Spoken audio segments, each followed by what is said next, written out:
Alright, testing. 1, 2, 3. Just need to make sure about a couple of things before we get started. Mainly just making sure the audio and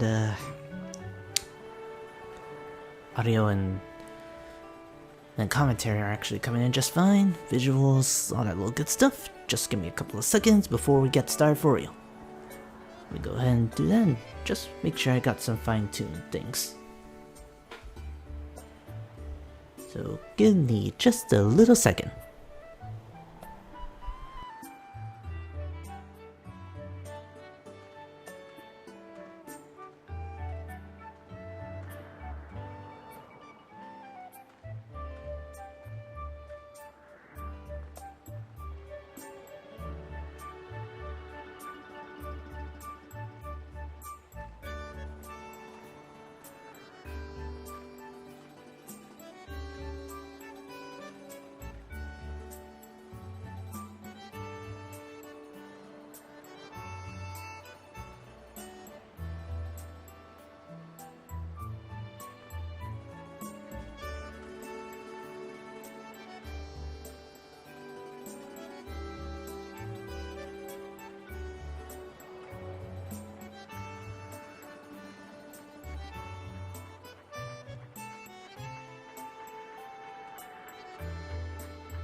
Alright, I think that ought to do the trick.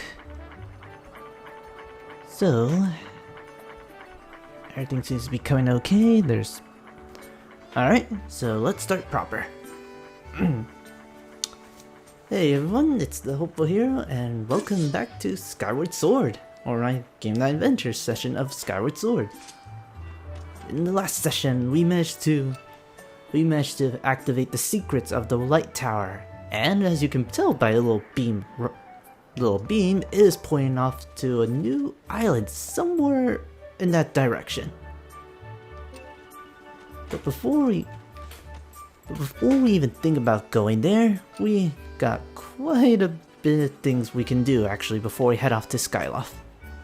And oh hey Brolin, good to see you. And yes, I do main Shulk. But this isn't the Super Smash Bros. 3DS or Wii U, this is Skyward Sword. Even though it does say I do Smash streams, which I haven't been doing lately, but I will find a way to do that. Anyway, everything seems to be good in order. Alright, let's get started. There is a lot of things we can do actually right here in Skyloft before we head off into that uncharted territory. And before we head off, always a good idea to go stock up at the bazaar.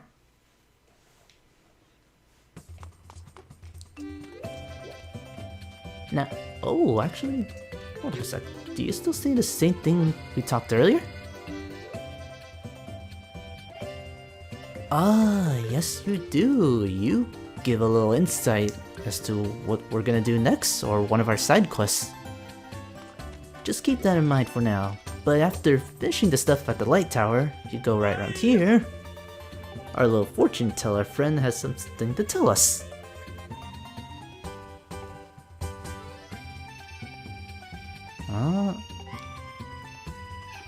Awesome.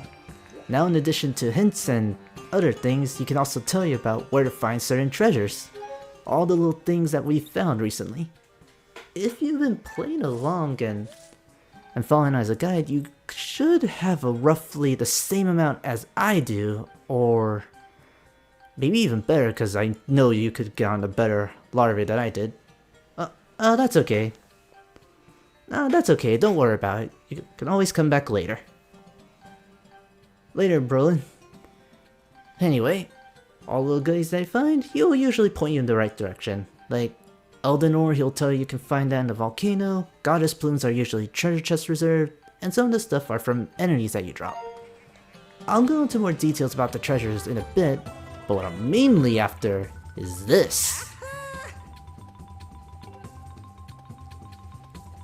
This is what I'm here for. The Sacred Shield.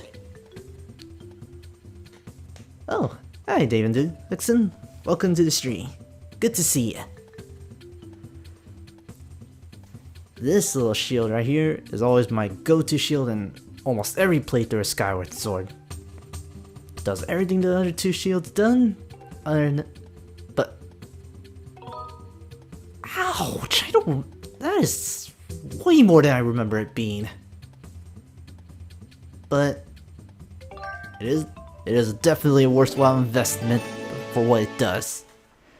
Heals itself and acts as both the metal and wooden shield, so you have nothing to worry about. And it's also strong against a particular element.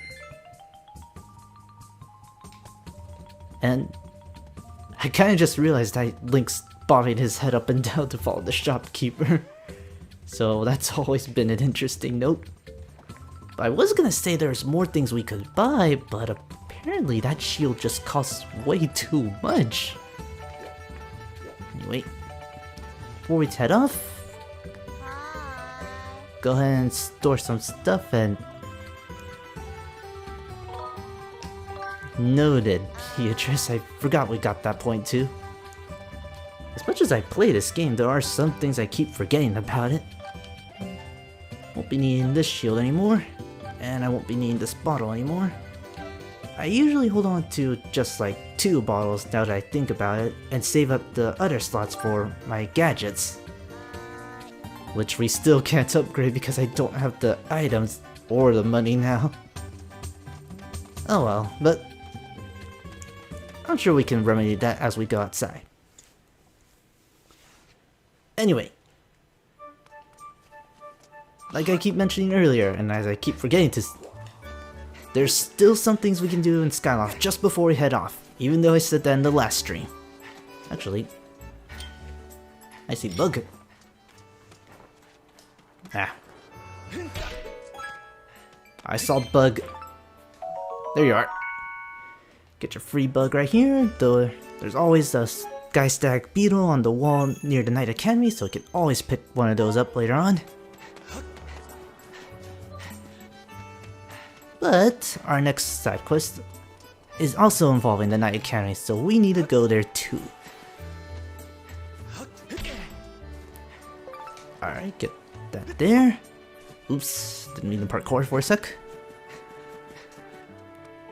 And actually, I didn't get to say this earlier because I got a little sidetracked, but it is after Christmas and holidays, and I hope you guys had a very good Christmas, Kwanzaa, Hanukkah, I think it's Boxing Day in today right now, or it might have just ended in Europe. I hope you guys had some really good time in the holidays. I know for sure I did, and I can only hope the same goes for you guys. But actually, what do you guys say? Oh, you're my other hint about that side quest. So, rumors of a talking spirit in the bathroom stall. What do you say we check it out just before we head off to the new island?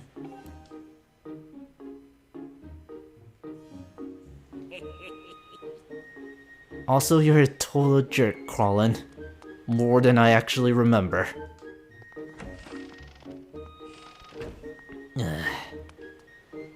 Bullies. Anyway, before we head off to the night, same old trick as always. Every time you load up the new game, you go check Link's drawers, you'd find yourself a blue rupee. And a couple other things he has there. But what do you say we go check out that night spirit? Just drop our stuff here, and call it a night.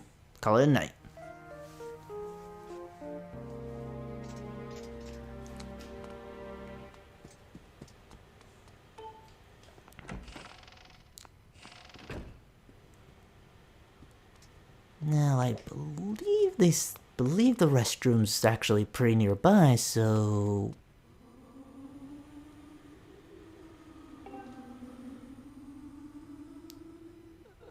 Dude, this isn't even Halloween. You're a couple seasons early.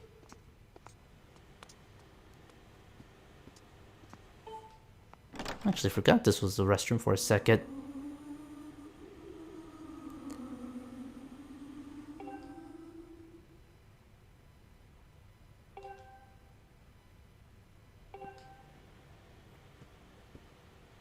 We are not doing Majora's Mask already. Although I am getting some Majora's Mask vibe from that. But we do not have any paper at the moment, though I bet I might know a guy who does. Fortunately, we won't be able to find out till morning, so make it daytime by going back to bed. Still wonder how Link's able to pull off so easily, because I have a little rough time going to sleep myself. Video games, sometimes I envy you.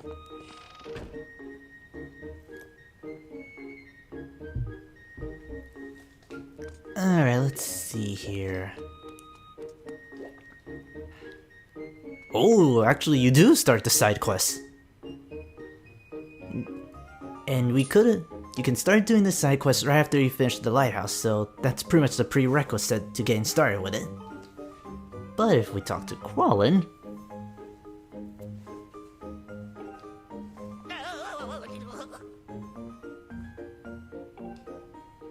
getting cold feet there, man?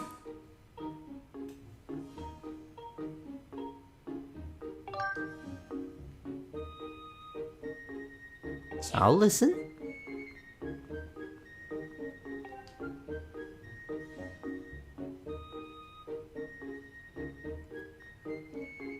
Oh, I'm pretty sure other future generations would have something to note that.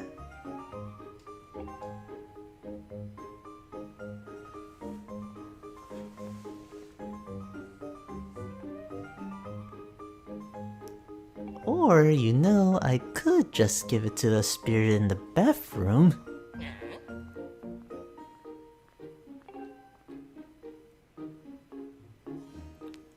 Yeah, haven't you heard?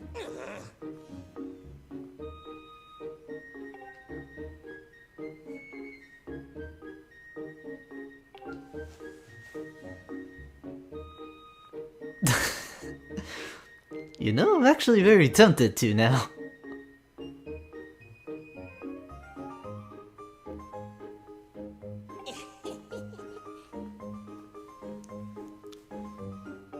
But I have seen her before.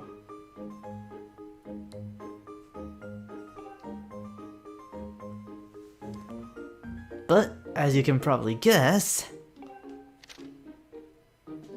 there's two outcomes to this side quest. You'll get the same reward regardless of what path you choose, but how it ends up being, well, that's entirely up to you. You could deliver it at night, or you could actually give it to Karen in the daytime. And normally I'd stick with just one path. I might as well take the time and show off both paths. So, before we even do that, I'm gonna go ahead and save real quick, because it doesn't really take too long to do either path. Actually, if I can find the save bird real quick. Ah, there you are. Gonna go ahead and save.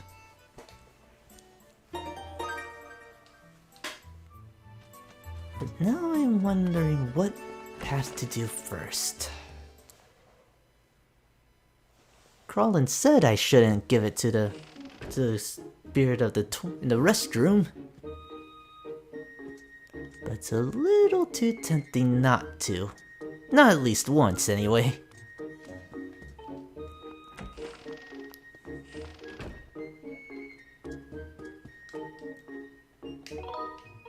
So what do you say we actually do it and fulfill that Majora's Mask reference?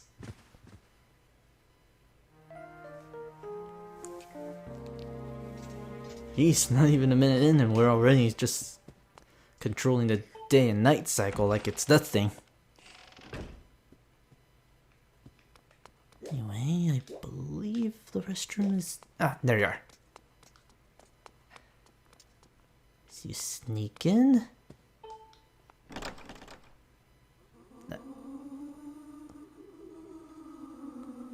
Yes, I did, and I am ready to deliver.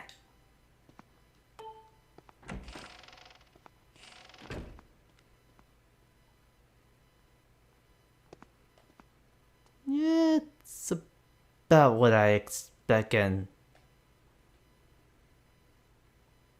Well then.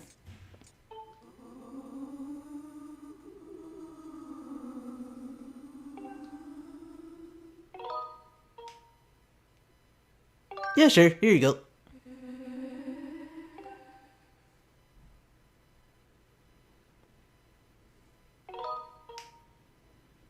Yeah.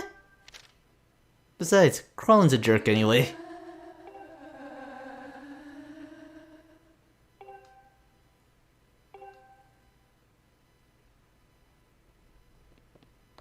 Nope. So if you go ahead and deliver the letter,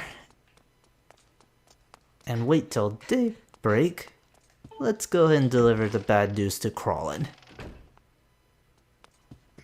Dude already dissed on Groose already, so I'm pretty sure he kinda had this coming.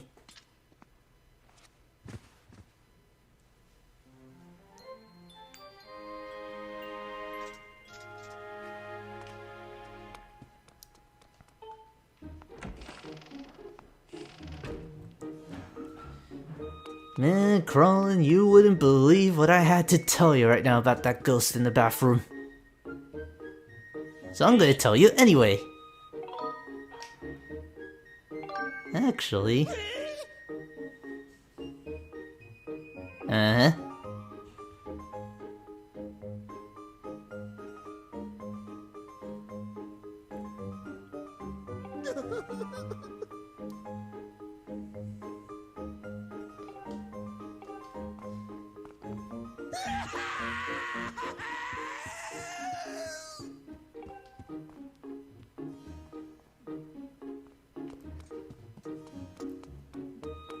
You poor guy. You really shouldn't do it, but you have the option of doing it, and you don't go unrewarded either way. Because if you go back tonight, like, this is the only annoying part about taking up that specific option, is that you really have to constantly go to bed every 15 seconds.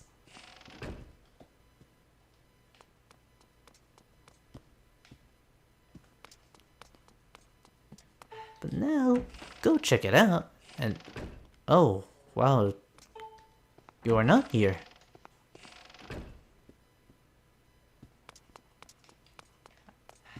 I'm guessing...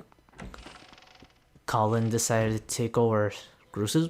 Yep, sure enough, Groose's room, and...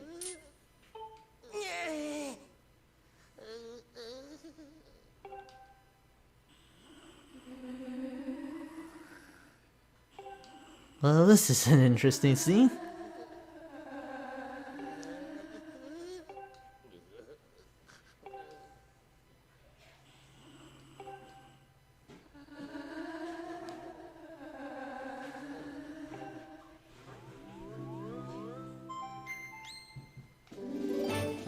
You can get some gratitude crystals for finishing the quest. A lot of the side quests in Skyloft actually do revolve around gratitude crystals. Though you might find a few scattered around in other places like in the Lumpy Pumpkin. And... well, Cawlin's finally getting some affection, I suppose.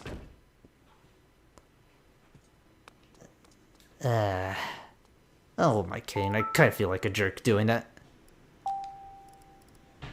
But because that is just one path we can take, time to show off the other path. And this is usually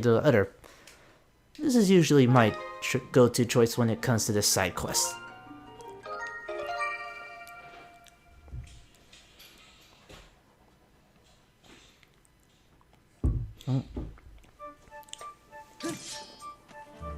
Okay.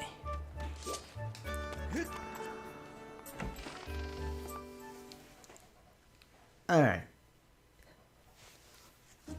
Now, if we actually want to do what Cawlin told us, we need to go find Karen. And we recognize Karen. If anything, I believe she is here. Yeah, totally here.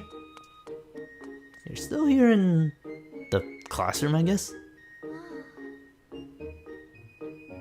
But it looks like she has feelings for someone else.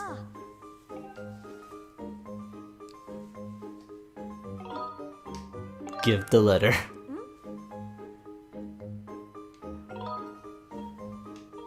Here you go. Not from Pipit, but you might as well have it.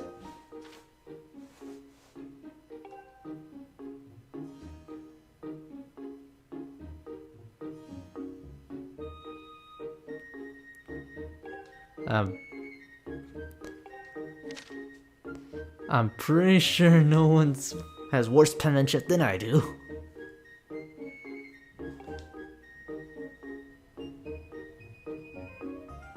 Ooh, so that's what the letter made.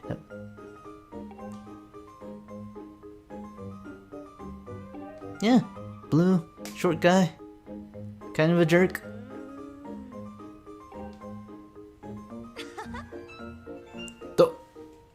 Oops.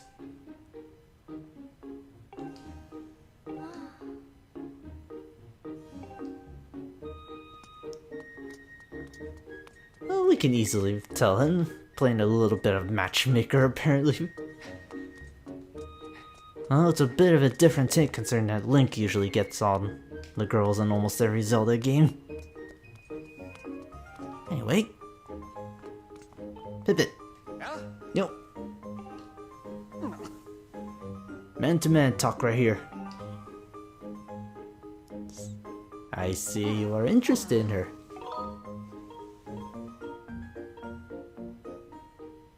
It's me.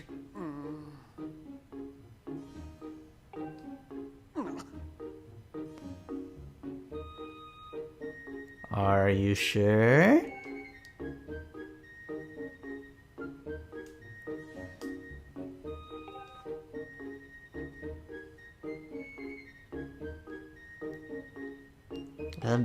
You do that.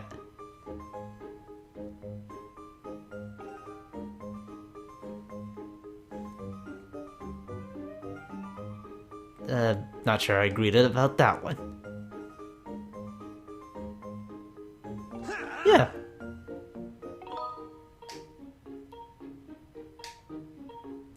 Be blunt, man. Just be blunt.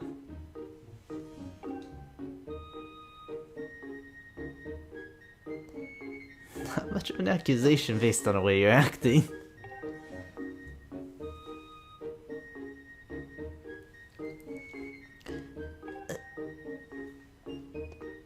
So I've gone from matchmaker to pimp to now busboy. All for just one little side quest.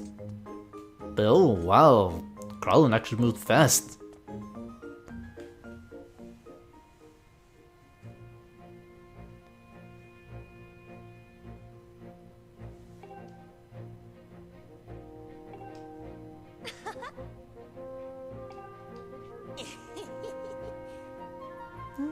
I don't know, Cawlin. Now that I think about it, you'd be great Oster and all that.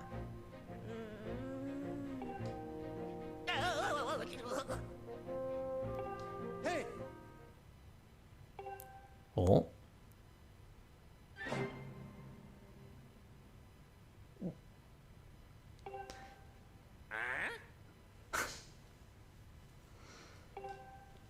That's a rather blunt way of... Well, that's a odder way of accepting it.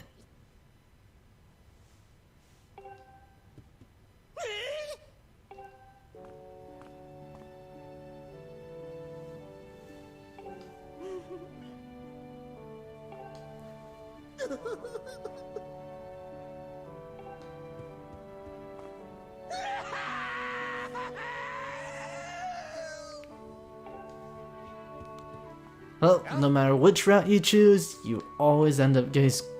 Cawlin ends up getting screwed over.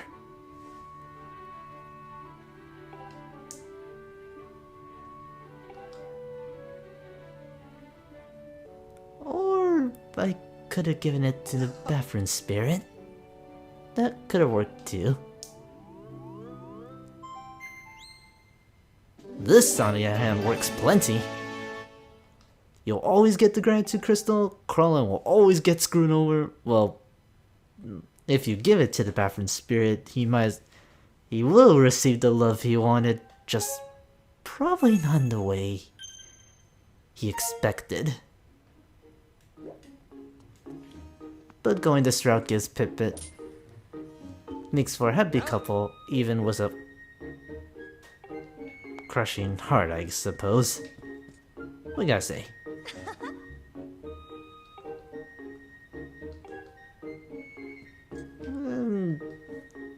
Yeah, I do too. I do sympathize with him, but if only he wasn't too much of a jerk, I suppose. Alright. Next bit on our side quest lineup. Assume we can actually pull it off at this time of day. The next little thing that we can do actually involves our gust bells, and we couldn't do this until we got that said item. Now the only bit I don't remember about this particular side quest is where that house is.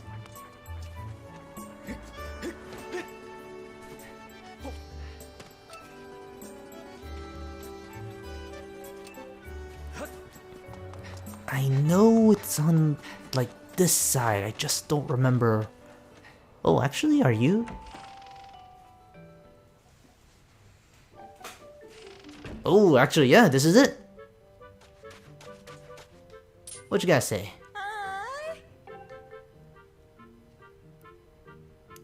I'll stay.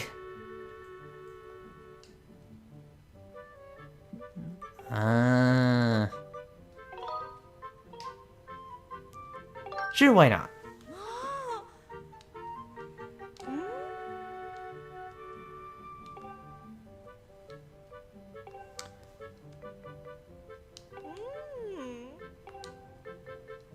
Kind of a bit of a lazy approach, but I suppose this'll do. Once you get the gust bells, all you gotta do is just blow all the dust away, as she put it. Try not to break any of the stuff, even though you certainly can. Gotta blow away the dust from the mirror, the little cabinet right there, and trying really hard not to break any more jars. Well, she seemed to enjoy the breeze. But a little bit of the cue is that as the room gets progressively brighter, you can actually... It'll get a little brighter as you blow away all the dust. And once you get enough, she'll tell you to stop. Oh, that's one can. That's another pot I'm breaking, apparently. Anyway, is there anything else we can do?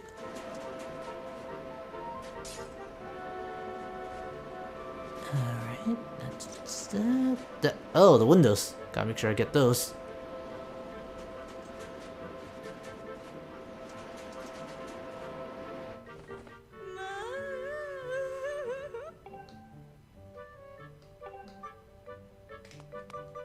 Alright. Don't sit down!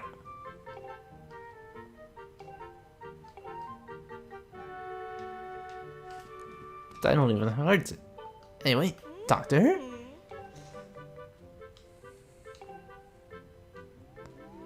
You not only get some gratitude crystals, but as she promised, you'll get money. I believe it's like 20 rupees now that I think about it.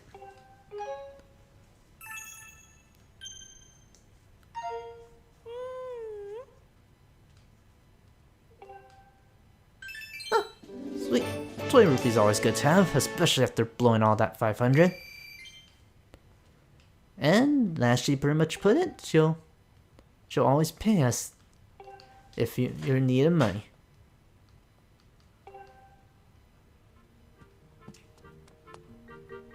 I sympathize with him, but I sometimes wonder who's also in charge of the house. But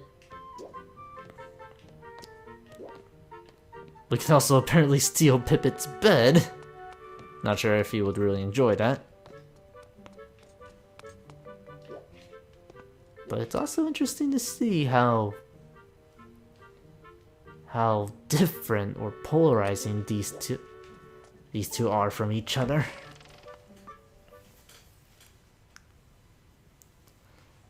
But I can't see the resemblance now that I think about it.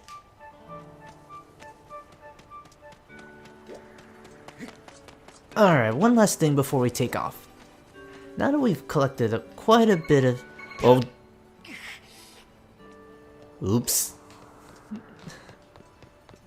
Alright, now we've gotten quite a bit of gratitude crystals, so how about we go see Dr. Bats and see if he'll reward us for doing so.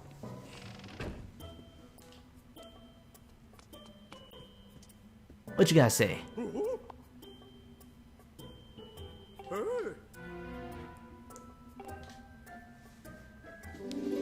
Oh wow, piece of art. Awesome. I think we actually could have gotten this gratitude crystal. I think we could have actually gotten the piece of art a little bit sooner. So don't exactly quote me on that one.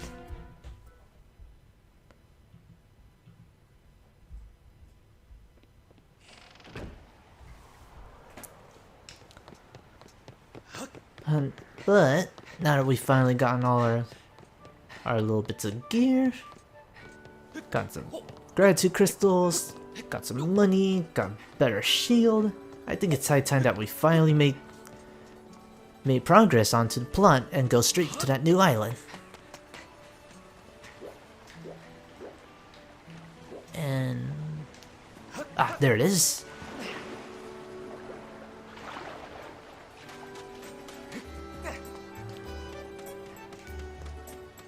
It is. Oh, what you gotta say?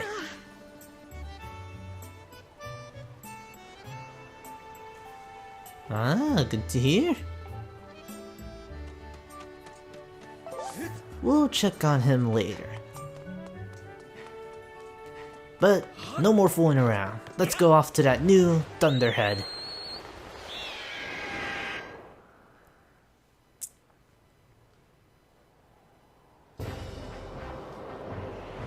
Alright, where... Oh, we're actually a lot more closer than I thought it'd be. Oh, I could have done it from right there.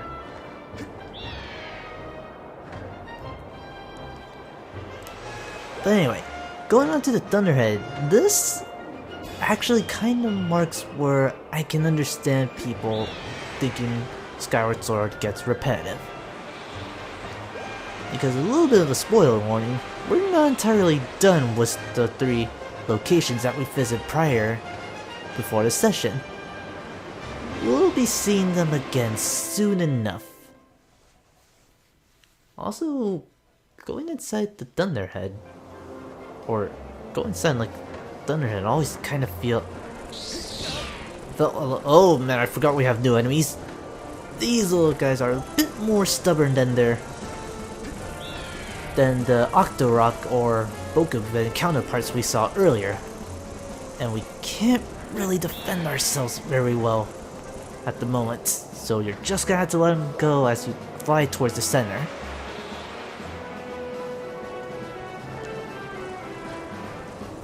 And I'm guessing like the inside of the Thunderhead's kind of like the eye of a giant storm, where the eye is the safest part, but everything else not so much. But now that we're here, it's also raining a little. Kind of like the when I first saw it.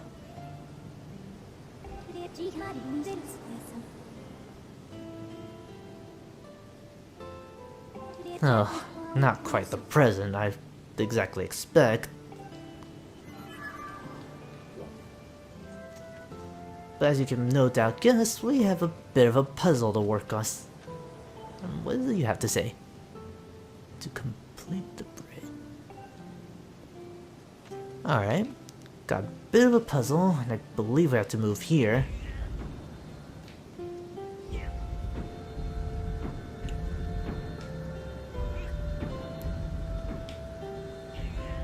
bit of puzzle to move, and there's actually some markings that we can see, so if we land in said marking,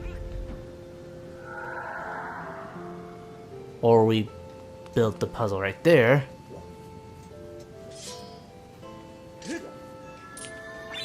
this little puzzle does take a while to figure out if you aren't quick enough, but essentially, if I remember this right, there's crystals that will shift in order to determine what the new island is, or what part of the bridge you can make. So all you have to do is just hit the crystal as you...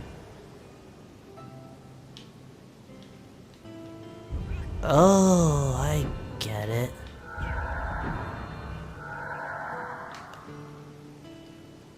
Oh, hold up. I get it now. The markings that you see here, these are the spots you want to go, but as you rotate the lever, you always move a certain portion.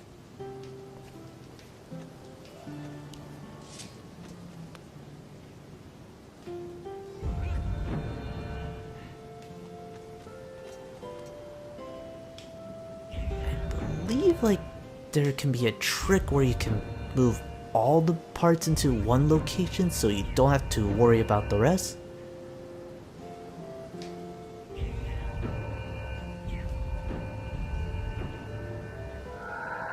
Because yeah, that part will always be in the center.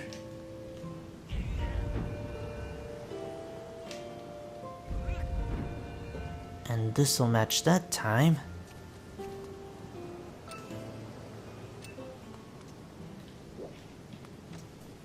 Alright, hold up. I am curious. Okay, hit that cube, we make a...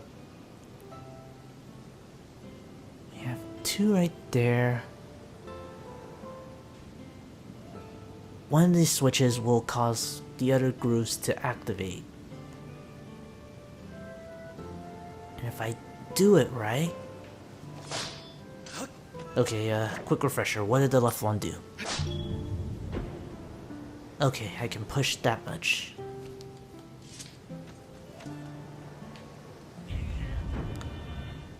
So move that.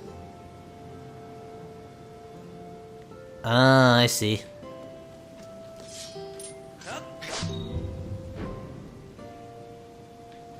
Oh, no I don't, I might have botched it. Because that'll move one part there.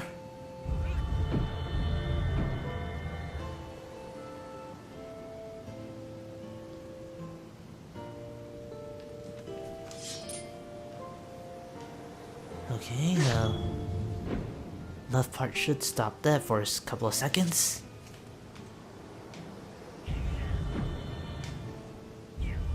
Two, three. You stay there for a bit. Now you're gonna get out before it. No, I can just keep rotating. With any luck, this will cause them all to sink.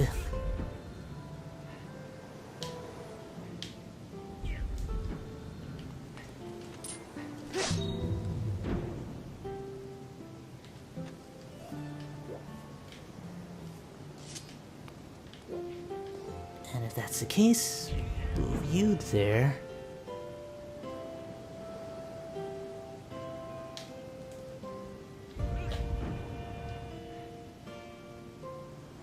Oh, you gotta be kidding me, I'm one off!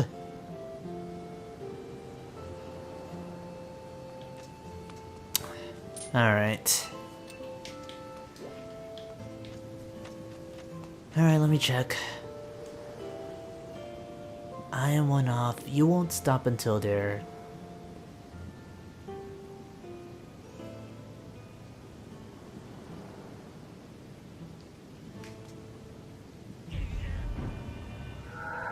Oh, I botched it. Or did I?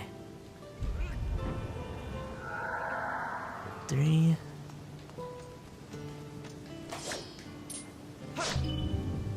that tower.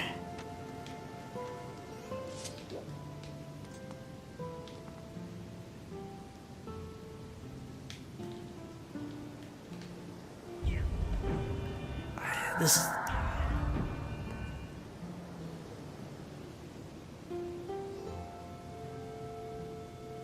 Alright, hold up.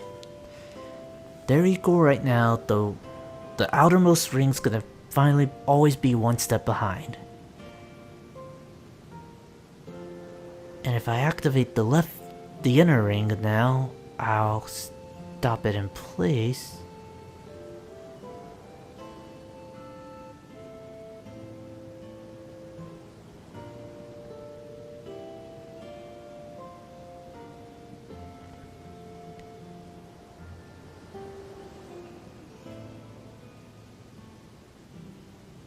I should be okay with this one. Alright. Activate the leftmost ring, so that way we can... As long as the leftmost...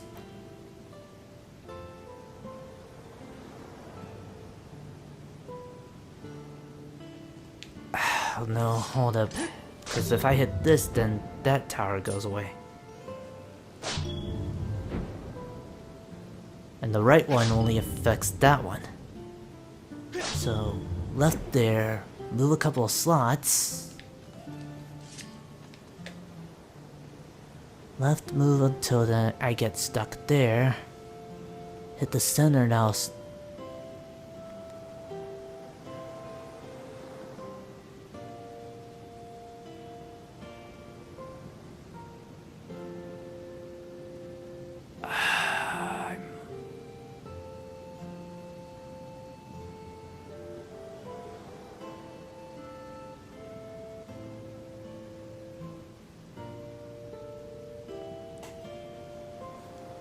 Oh, wait, what if this is it?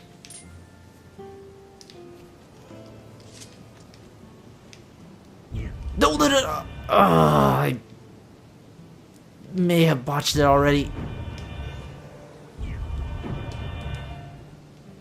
What I was trying to do was see if I could keep the rightmost path, the middle ring, blocked off for a bit, because like in 2 rotations that'll get stuck. Which means that would be the 3rd rotation.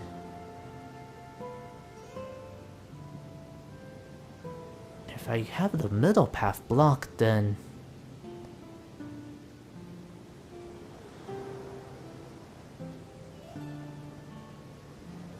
Hold up, if I have the outer ring blocked by there, then...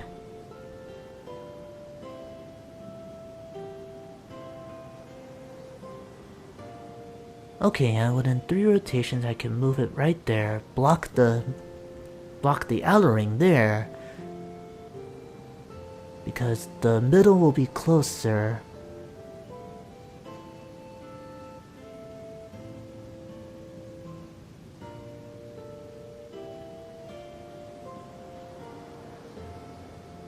No, I probably botched it.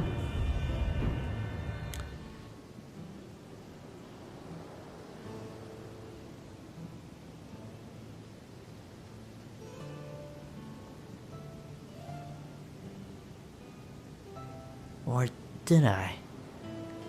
They'll stop, put them in the middle.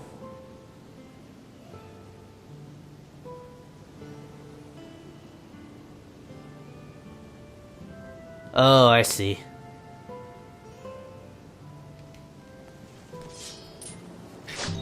Hit you. Skip that block.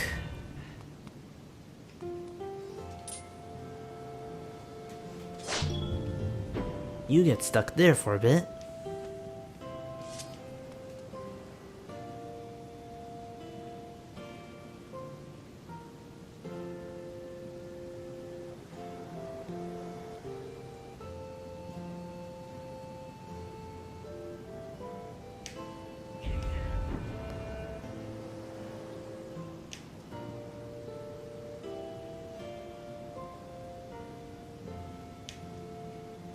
Okay, this is where I gotta be careful.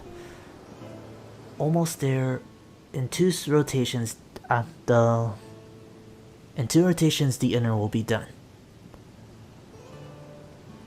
So what I could do is move it one rotation, put up the barrier. No, if I put up the barrier right now, then it won't be.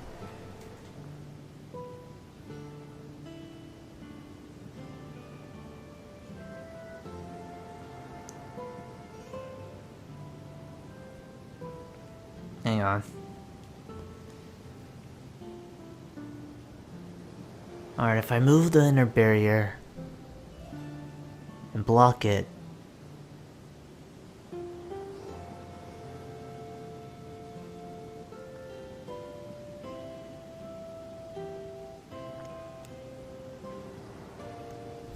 alright, I believe it's the middle barrier that gets blocked.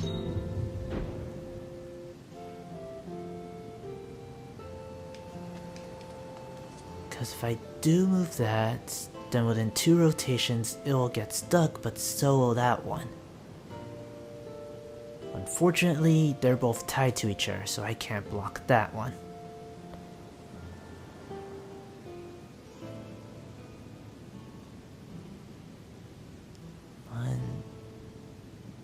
Yeah, it will take 3 rotations for the outer 2 loops to get back in, but the inner loops will only just need 2. Even then, I can only move them twice together.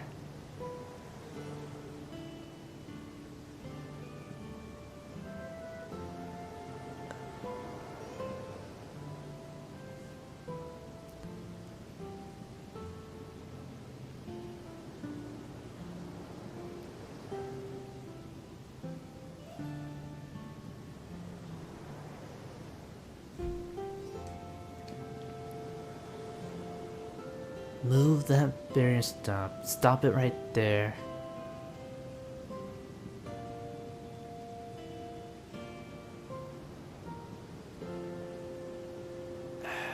You are making my head hurt right now. 2, 1, 2.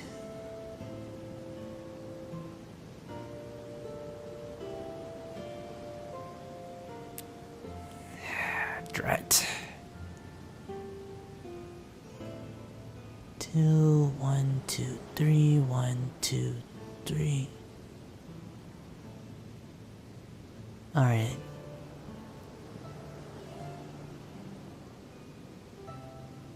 Two, I get blocked. 3, I'll get blocked. 4, you keep up.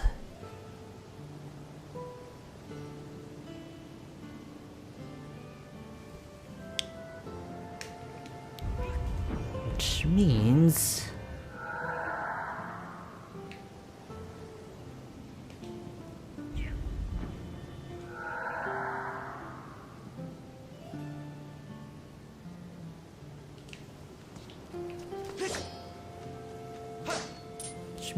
maybe...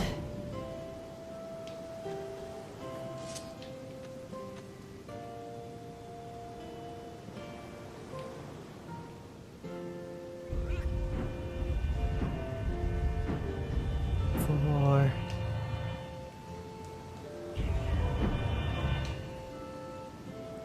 Because if I can just get this to work...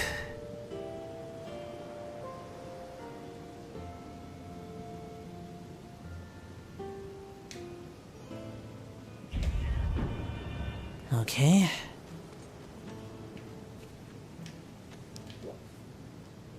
You're gonna be... I move you again, you're gonna be here. I drop you, you'll be together. All while keeping the outer loop a bit behind, but... Actually, will it keep up like... will it keep up by then? Not if I do it like that.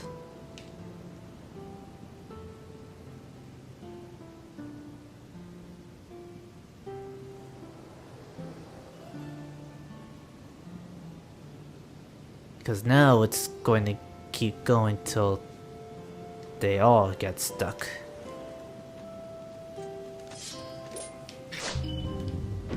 Actually, let me check something. Because they're all going to be one step behind.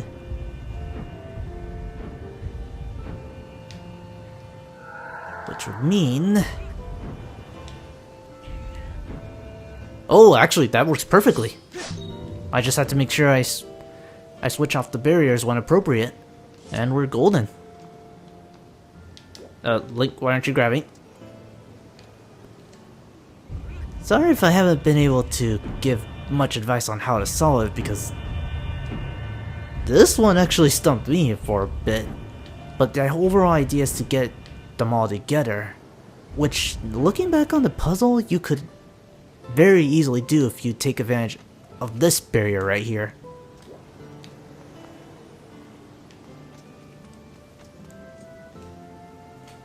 So if you could get the middle ring stuck and get the inner and outer rings put together, and all I have to do right now, just hit the rightmost switch. That will ensure we can keep going on the main path, and we go from there.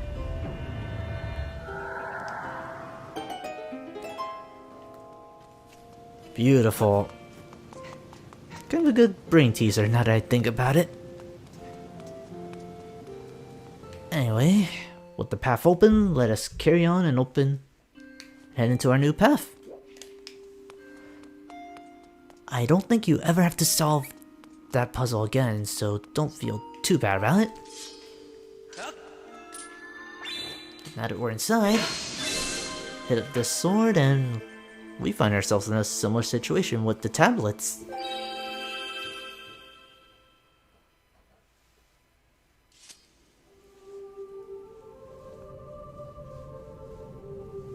Hold up for just one tiny moment.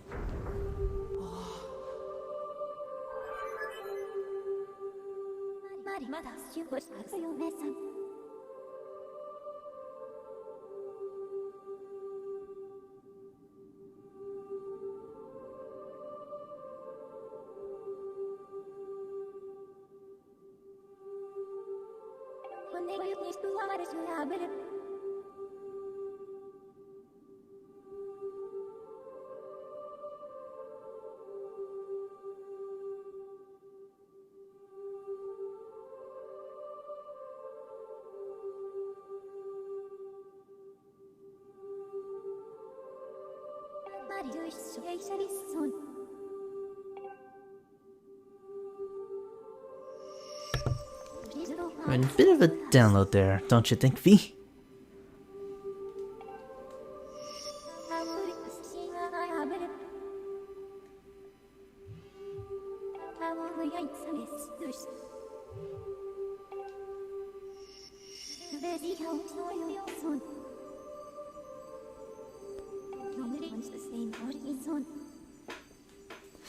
Getting a little Ocarina of Time on all this.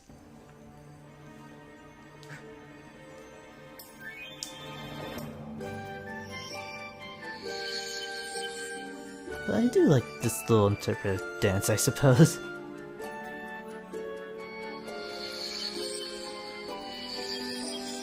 And the only really shame bit about all this is you never almost have to perform these tunes. And I guess because of the way you play the harp, it's understandable why they couldn't exactly make you play tunes like the ocarina. I just find that a little missed opportunity regarding the harp.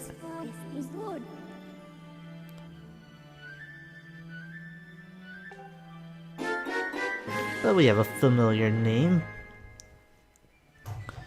especially if you play past games. And actually, now that I think about it, there's a little something that I just barely realized now that I gone back to play this game. And it all has to do with the locations that we've been recently visiting.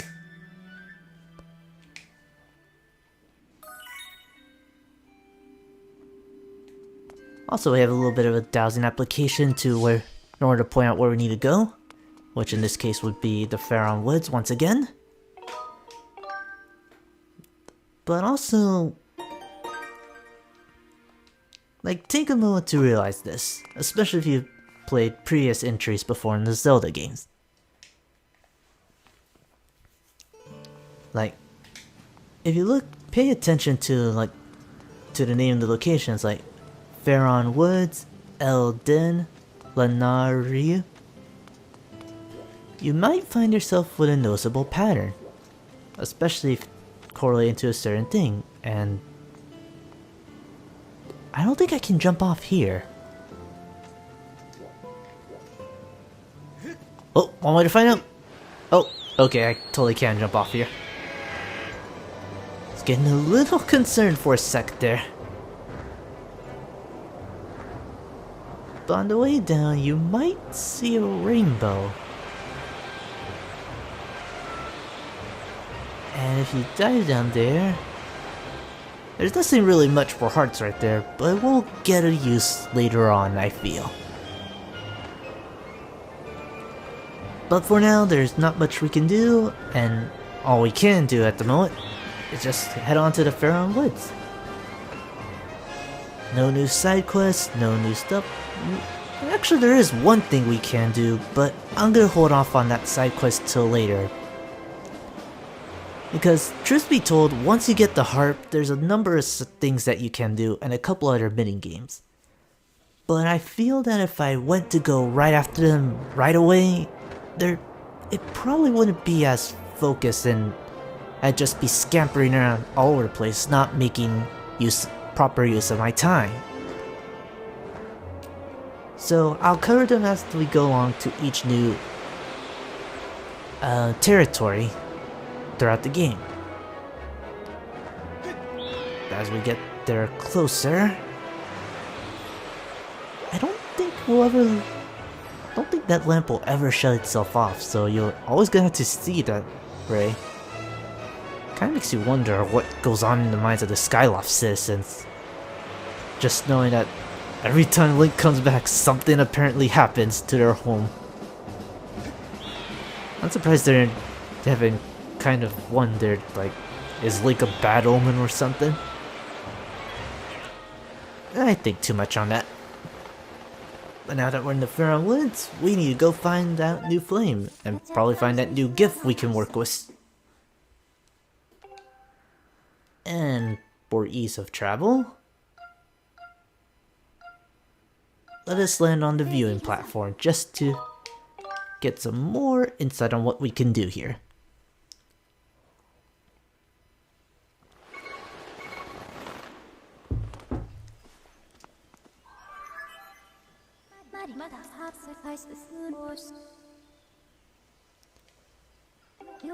Oh, this part.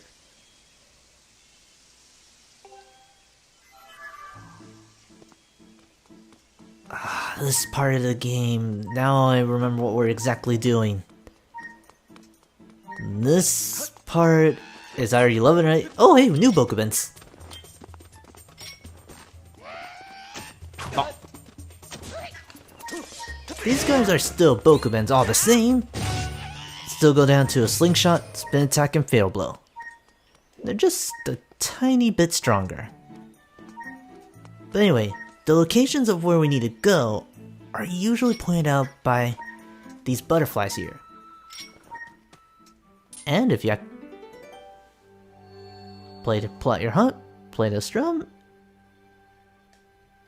and out comes this little nifty pedestal. Oh, just like before.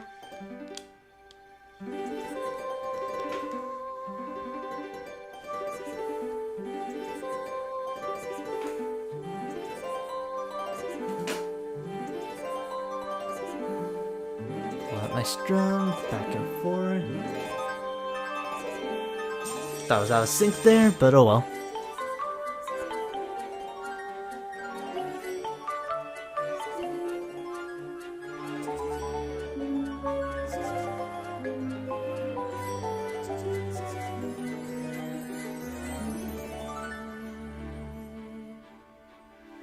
Geez, now I kinda wanna play the harp now. I think I've only seen it once in my entire life, and even then I couldn't touch it. Shame too, because it looked a lot of fun to play. But now that we played a tune, we have a little bit of relic. And let's just say, if you play Twilight Princess, you're gonna recognize what this is. What? A, swing your sword straight down.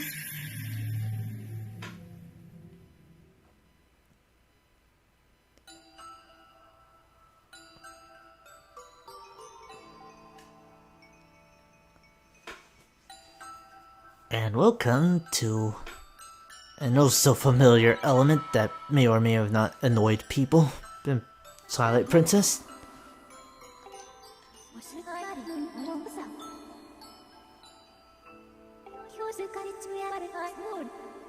This is the Silent Realm, very, very reminiscent of the Twilight Realm. Which, apparently it's divided way more than I thought it would.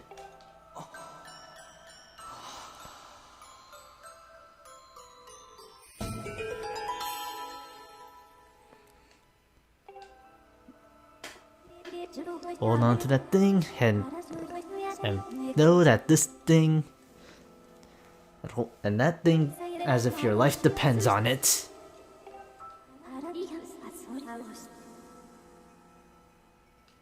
No, so different from Tears of Light. In fact, there's one right there.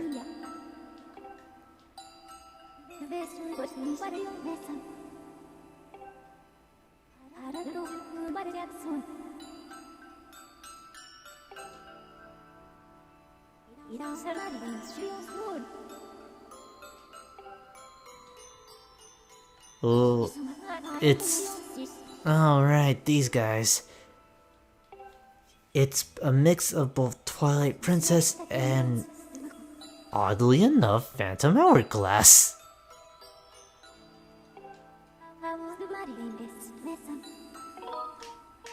I got it.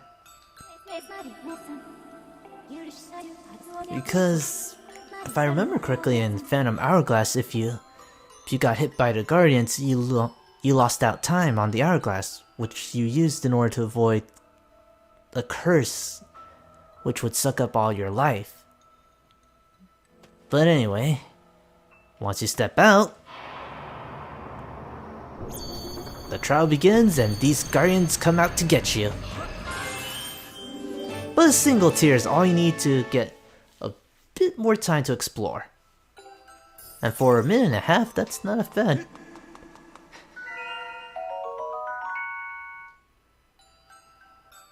And oh, you really have a lot to work with. Picking up the little light fruits will usually tell you where you need to go. And how much time you have to work with the...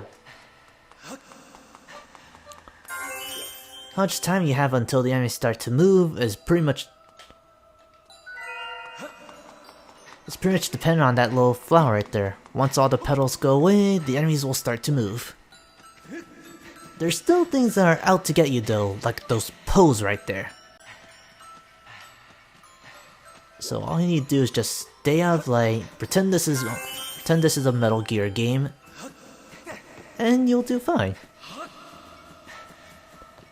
Also take note of that water. If you even step foot in it, the time will go back to normal and you pretty much don't get hit again. It's nothing life-threatening because you'll be fine regardless. Alright, if this bit's a little tricky. I could just jump straight down. That works too. Are you gonna warn me about the water? Yes, you are. Oh, waking water, I see.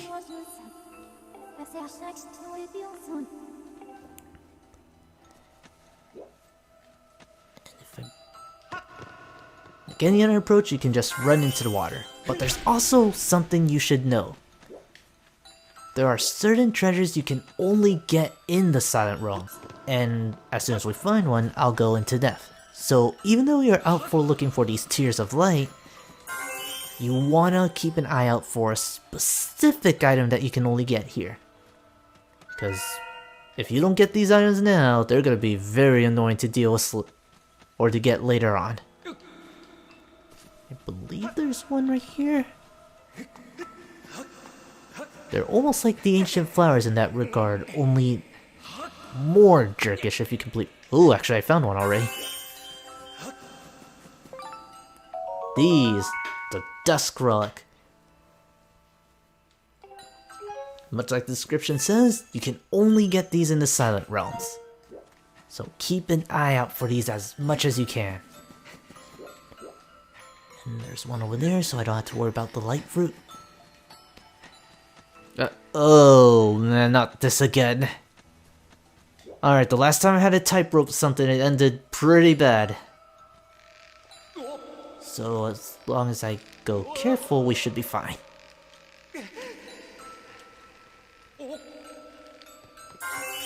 Oh wow. Actually went smoothly for once.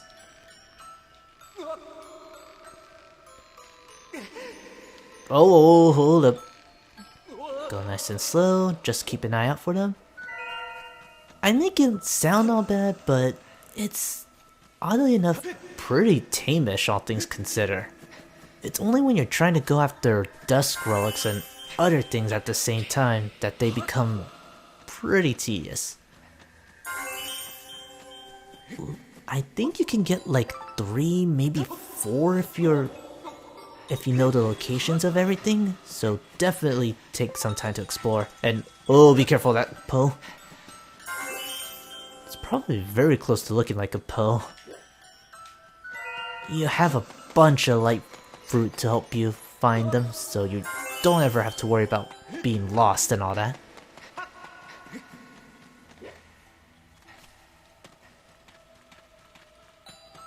This, on the other hand, oh, you can just wait it out.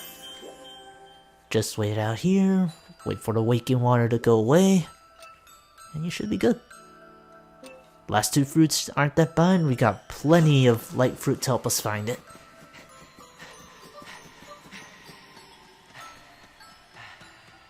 Oh sweet, there is one more you can get right here.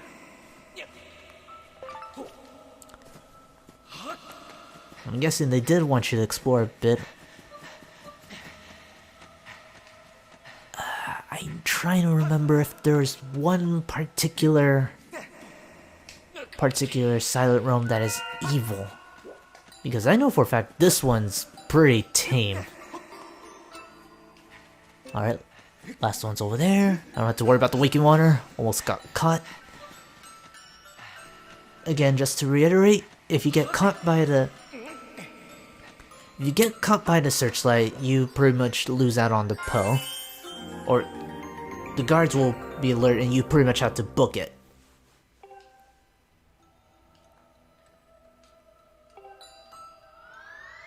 And unlike in Twilight Princess, you have to make sure you prove your worth. So even if you get all of them, you might be boned, so you kind of want to plan your route accordingly.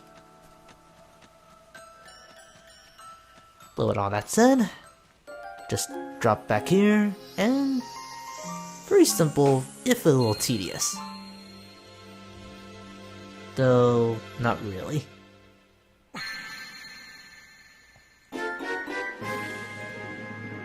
And our little gift is the ability to finally swim! Well, swim better, I guess. Most games you need like a special suit, you may even need flippers, or other links just know how to swim naturally. This link, you're gonna need a scale in order to swim. Now to be fair, we do need to do in order to even get into said temples.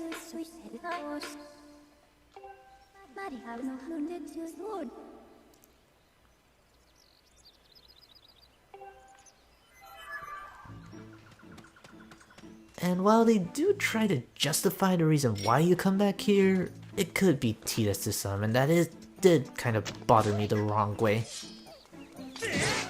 But what doesn't bother me the wrong way is getting rid of this Bokuben.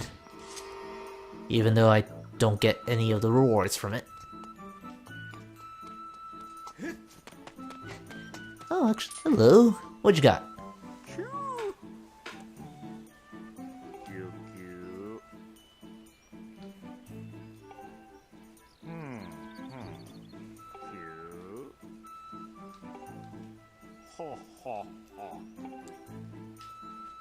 Noted, pretty much repeating what Fee said. Ah, Moblin, I have not seen you in quite some time. I don't think I can stun you, but that's okay.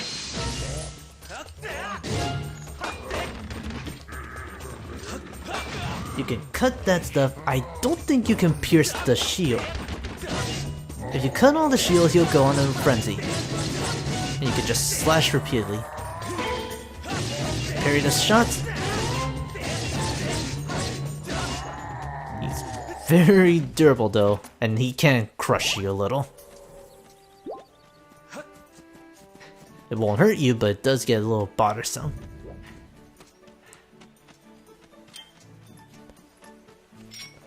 Anyway, how about we show off that new tool?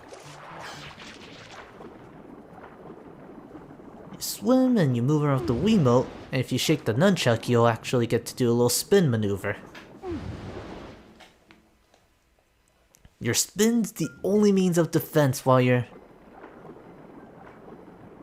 Oh, by the way, you can't breathe. Usually you get like a tunic or something. Not in this game. Gonna have to rely on the old Sonic method and just grab air bubbles. Spinning also takes a little bit of your air, so try not to spin unless absolutely necessary. But I always do like the idea of exploring underwater caverns or gain access to new areas, so I'm always down on that front.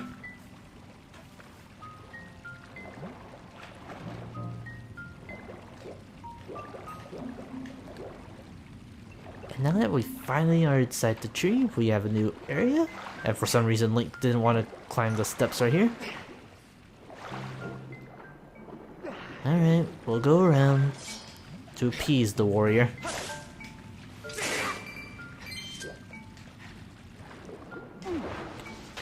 Oh, that's right! If you spin and approach the surface of the water, Link will jump out and do a spin attack of sorts. That's always been a bit of a cool thing. Even though Bokuben doesn't like us, Bokuben can't get us. So we have a little bit of a puzzle right here. Use the gust bellows to make the platform move a certain direction. We could blow the blowfish right in front of the Bokuben and see if to deal damage to it, which is actually one of the recommended ways to go about it. Actually, I'm curious. Can I? No, I won't risk it because I get the feeling I probably will crash into the wall and land on the water.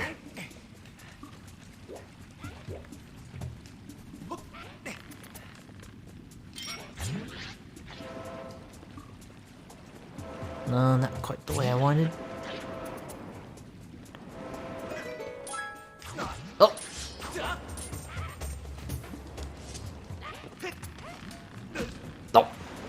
Oh wow, I didn't know they could curb stomp me! Oh, good to know, and that's a bit of... That was actually pretty cool. Oh, good to know for extra motivation.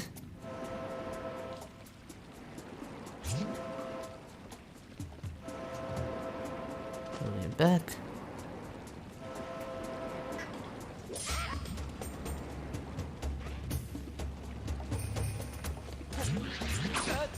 Nope.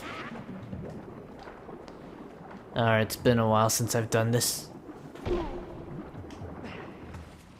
Or I could just crash into the wall, that works too.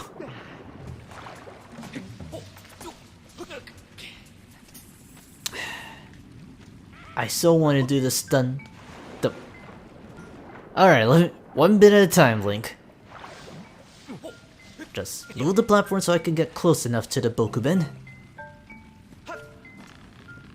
Actually? Oh, so much for my old plan. Oh, no, never mind. I got a better one.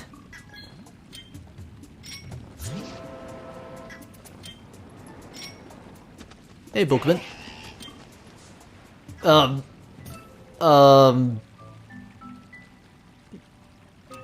Okay. I didn't plan on that happening, but sure. Whatever works. You, I don't want to deal with because you will blow up on my face.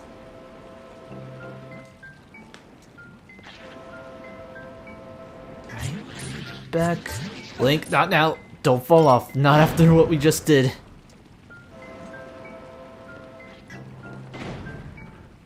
Alright, just wait for it to show up. Make a running jump. And not make the landing. This is nowhere near as hard as I'm making it out to be. I assure you that much.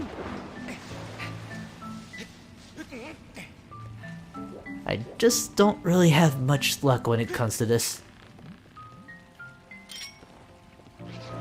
Blow you away.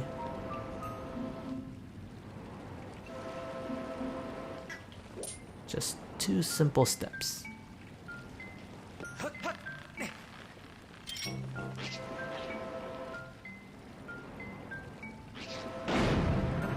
Back.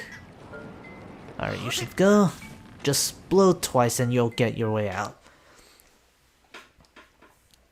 Sorry about all that.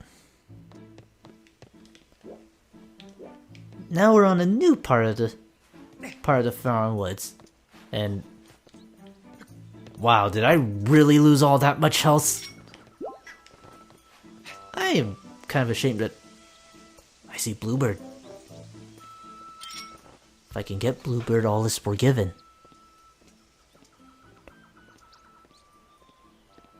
Just come a little slow.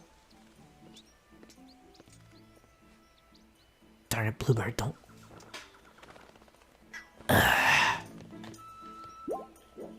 You win this round. But rest assured I will...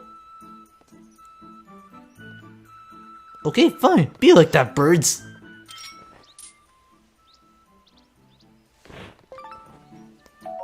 Or you could forgive me. Alright, I will forgive you this once. But now that we're back in the Faron Woods, this also means you can stock up on birds, so definitely take the time to do so.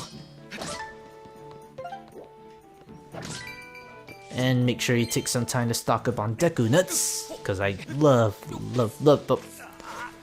Get out of my way, Skulltula. Leave me alone.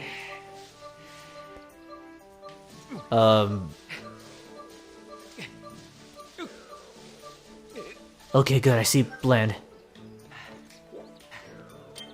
And now that we're here... Down you go. You too. Well, I'll let you live for now. Alright, but before I go, let's get rid of this beehive.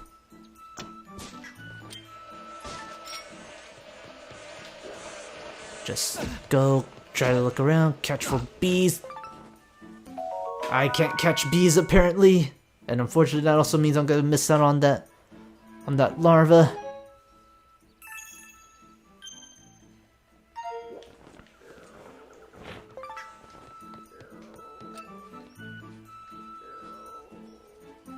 Oh wow, I'm actually real close to the Goddess Cube. I will get that later.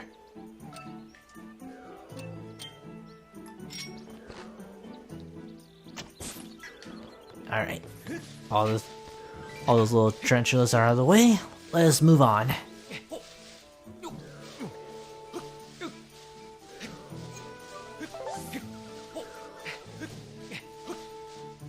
But you might also hear like a little croak, so if you look around,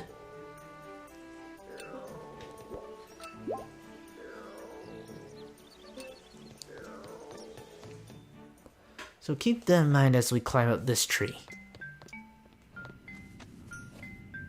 And oh, you. Have I got a treat for you?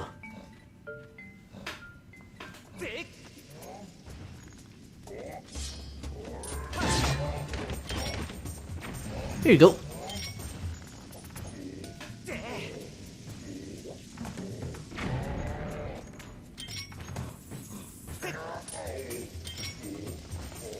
Nope, there is no escaping this one.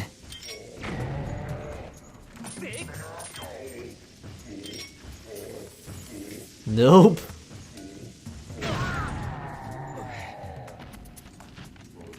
You could fight him hand to hand, but you could also just blow him up.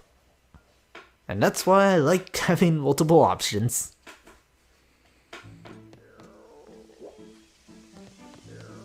Okay, now that we're near a bird statue, I'm gonna go ahead and take the time to save because that was actually a lot more evil than I remember it being.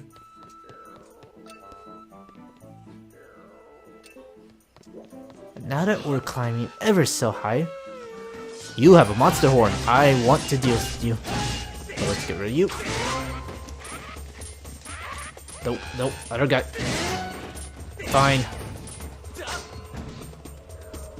Darn it, you don't even drop the horn. But I will take the skull though. Maybe now I will eventually finally be able to upgrade that shield.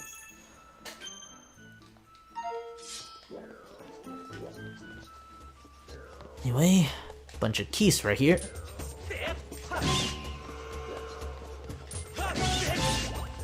You, get rid of you.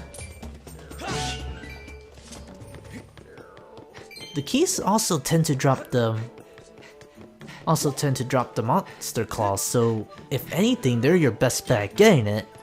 Though item rates not being helpful are also a thing.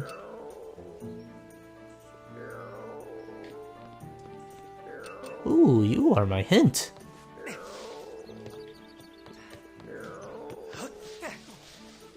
Also, I see Bug. I want to get Bug. Bug ran away. I am disappointed. But there is someone we could talk to. And at the very least, let's pick up that rupee.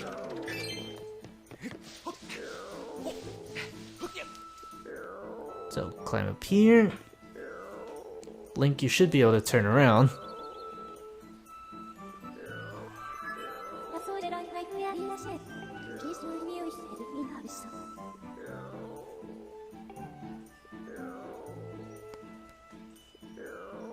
Or Fee can point out the obvious.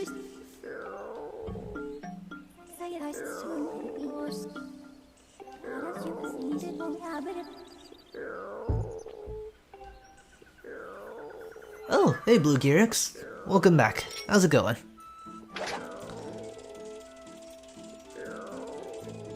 Anyway, this little Kikui might know something, so let's bop him on the head. Been doing good. Going on streaming. Doing what I like to do on weekends.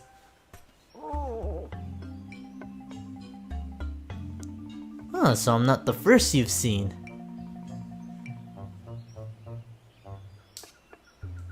Awesome, glad to hear. Yep, you're right in front of me after all. That is kinda scary. Do you know about a flame? Specifically a flame that might link to a certain goddess?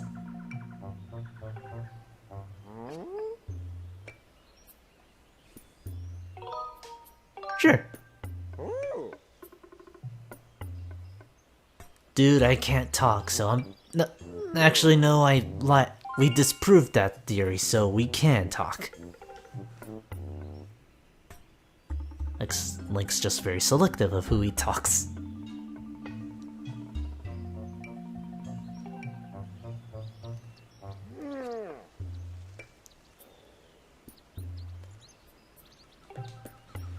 Dragons, you say? Kinda makes me wonder why we haven't seen these later in later Zelda games. Actually,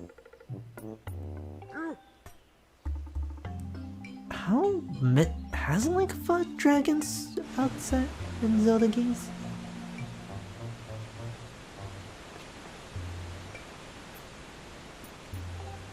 Oh.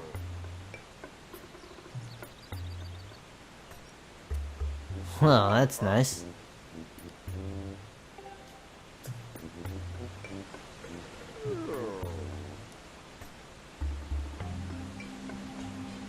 Ah.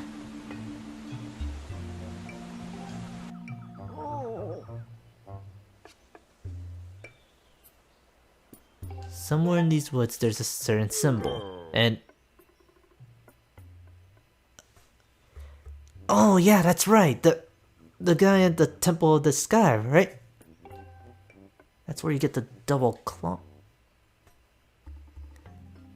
Oh yeah, now I know which one you're talking about.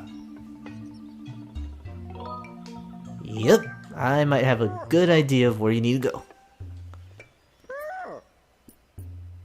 Did you forget something?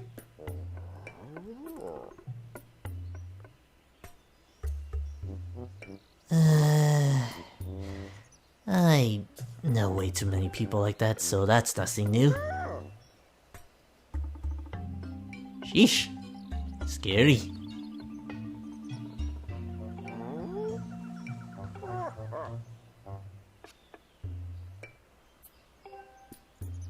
Awesome. Knew I remember that guy. Double claw shot boss was so much fun.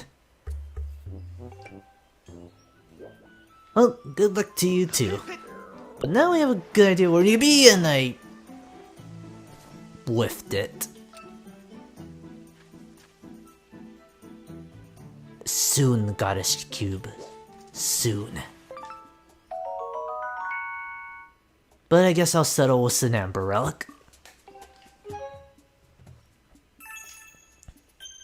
They're very, very common, apparently. But anyway, in case it wasn't made obvious enough, get rid of these keys and hope they drop a Monster Claw. We need to go find that symbol, and the only symbol I can think of, or the place where we can find said symbol,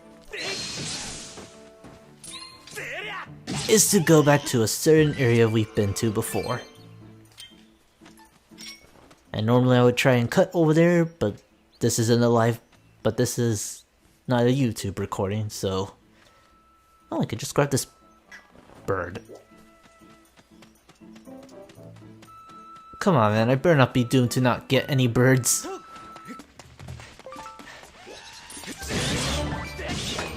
I heard a drop. I'll let you get that one shot on me. Oh, did you just whiff? That is interesting, because I've never seen that monster whiff before.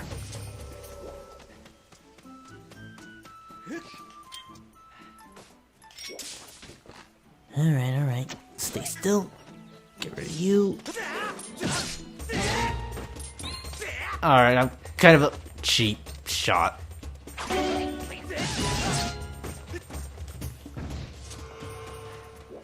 Alright, I'm definitely going the wrong way. Let me just make sure. Okay, yeah, I'm definitely going the wrong way. This is the way we're supposed to go after we find out that symbol. So let's go ahead and fix that, shall we?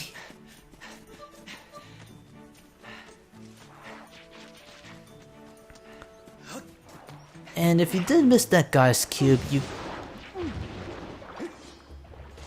you can go back inside the tower, or if you check the save point like I did, then you can easily get it back on a return trip. Oh good, he doesn't see us. Well, now he does. Blue Bokubins, if I haven't gotten the chance to say it right now, they're just essentially recolored Bokubins. A little bit stronger, but still just Bokubins. Although I will admit the blue Pokemons do look a little cooler than their red counterparts. Oh, hold up, just 1 second.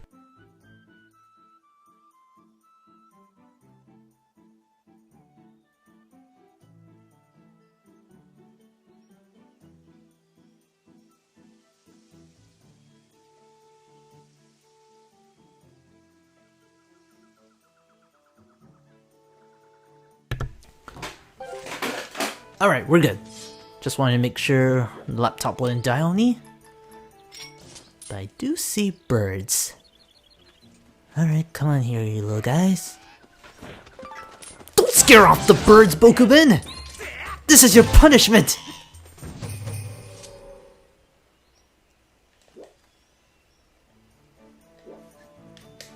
Respect nature, Bokuben. You, on the other hand, I have beef with. Drop you down. I'll take the hits because I want that larva. So I can finally upgrade that bag. Good thing Link's not allergic to bees. Get the net. Come on into the bag. Thank you all very much. Alright, let me just grab a couple of goodies before we head back into the very first temple that we went into. No, choo-choo, out of my way! Apparently they remorphed them. Really, choo-choo?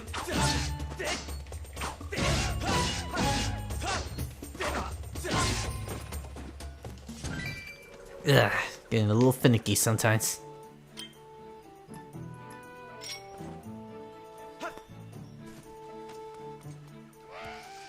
Oh, not what I wanted. Oh, come on, Bomb!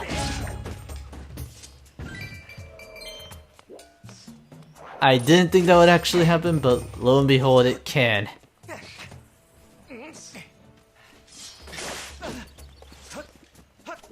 Well, that's one way to disappoint me.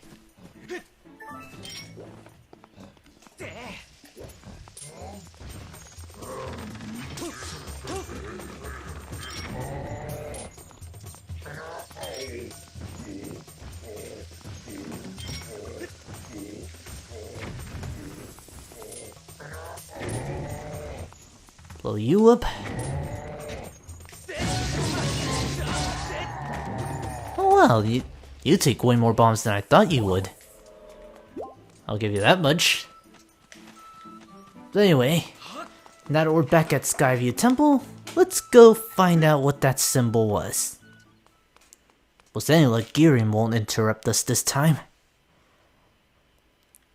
He's been oddly quiet now, actually.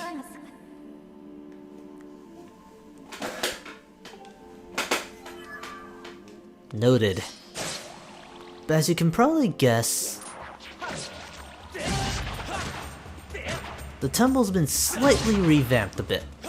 So it's not gonna be quite a cakewalk as it was before, especially now how upgraded Link is by now.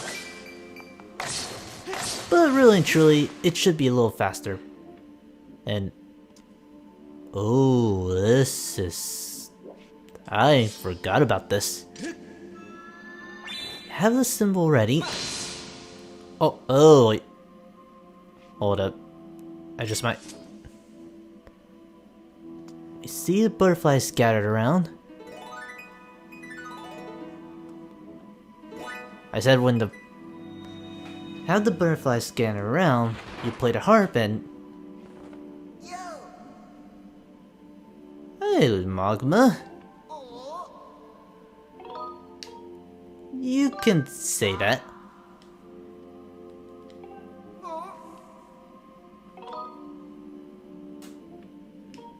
Tip? Tell me about that.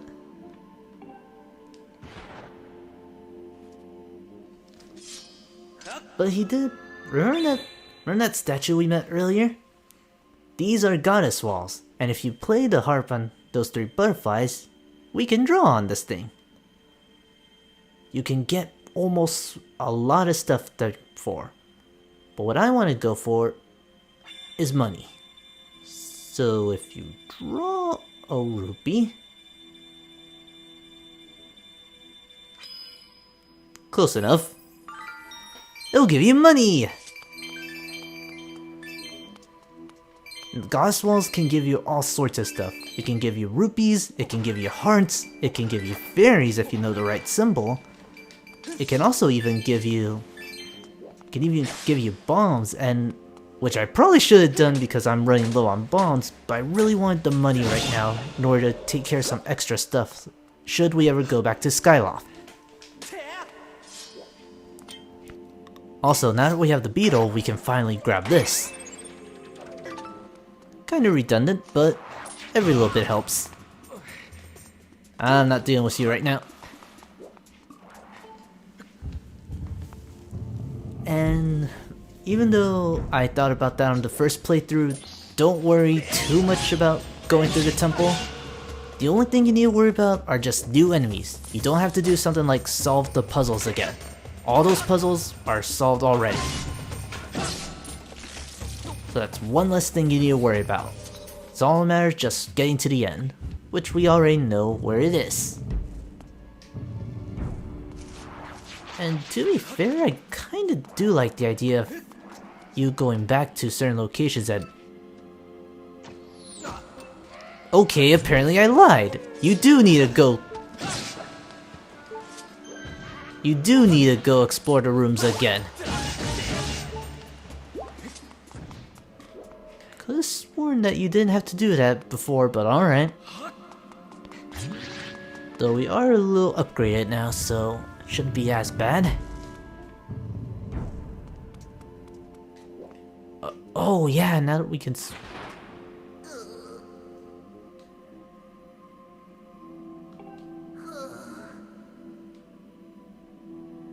I'm listening.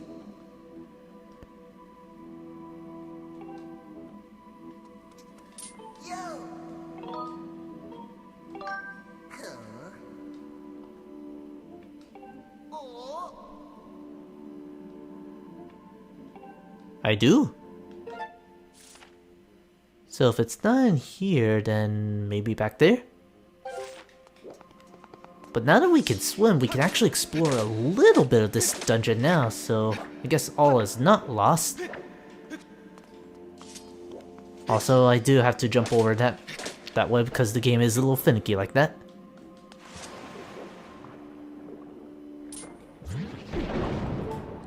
Oh, I forgot.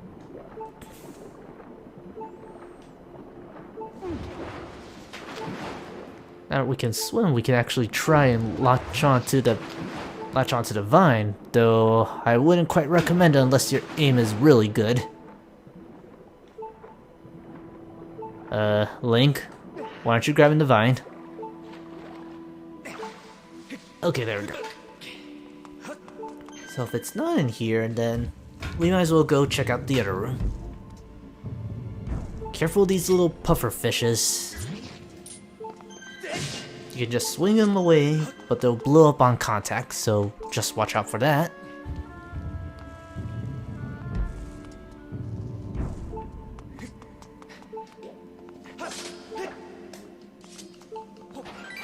I'm not gonna show up.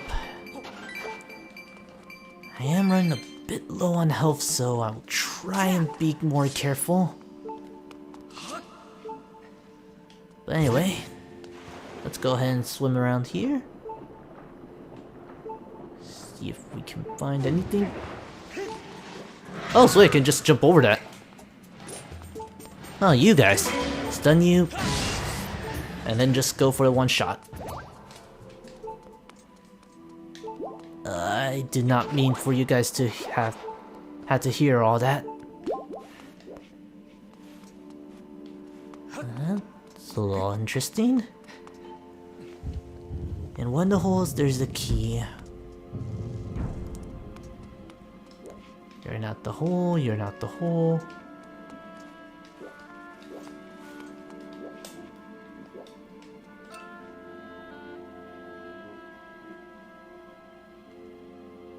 Also, I don't remember the temple playing this particular variant of the dungeon theme right this early. But I'm guessing it's because we already cleared it, that's why they're playing it now.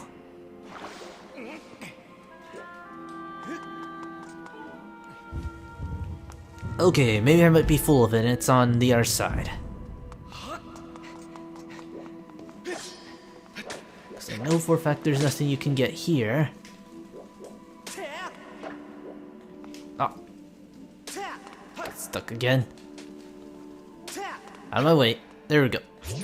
Get rid of you. That works. Are you the key? No, you're more hearts.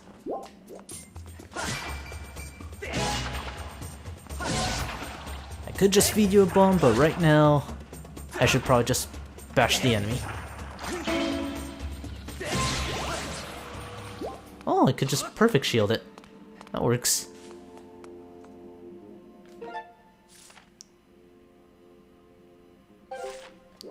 Oh, I get it.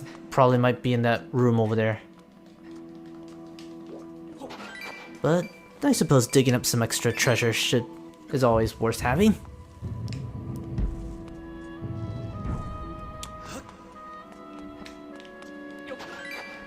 Yeah, all these holes are just rupees. And the occasional heart.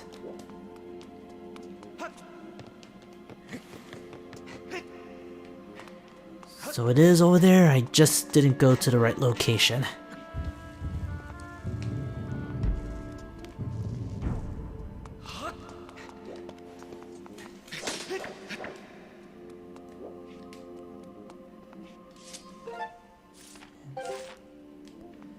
I wonder.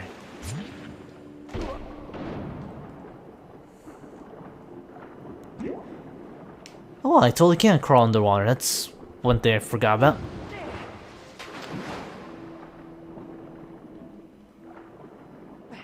Alright, just swim closer. I believe the key is in this location.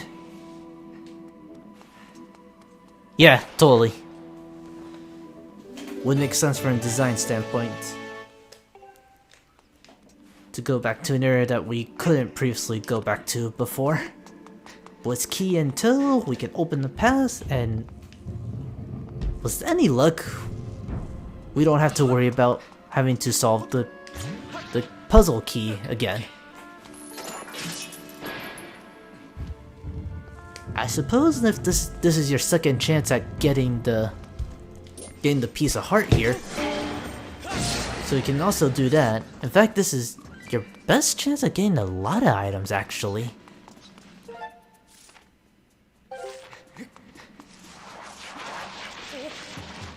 With any luck, they won't come near me. As long as they leave me alone, we're good. You brought this upon yourself, Deku Baba.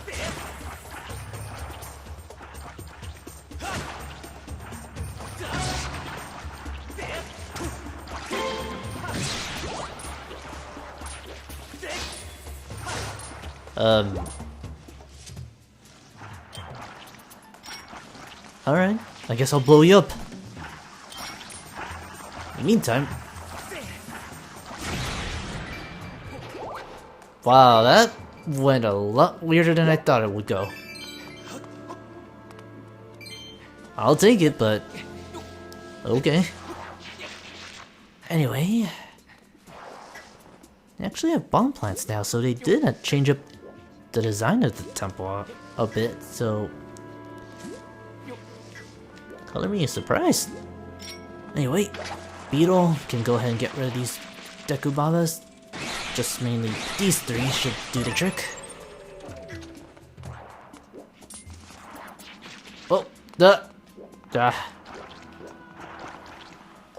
oh, I actually missed that monster, that jelly blob. I'm a little surprised on that. And again, I am surprised on a lot of things.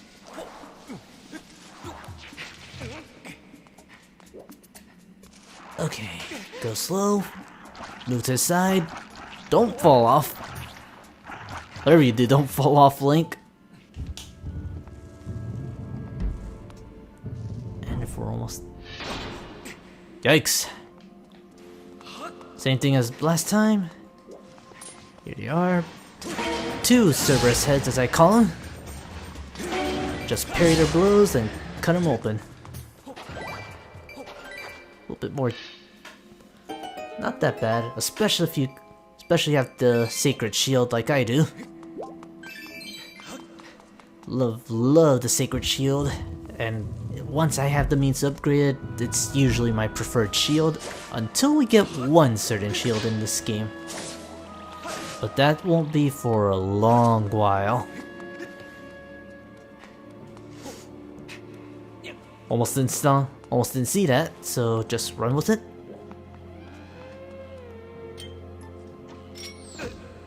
Alright. Normally I would be screwed right now, but I have Bateaux, and I have a backup plan.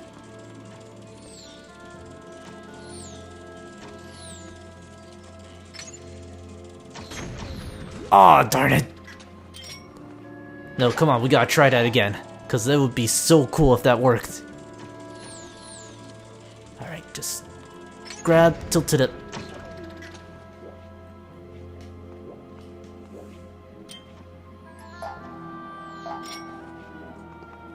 I only have 1 bullet though.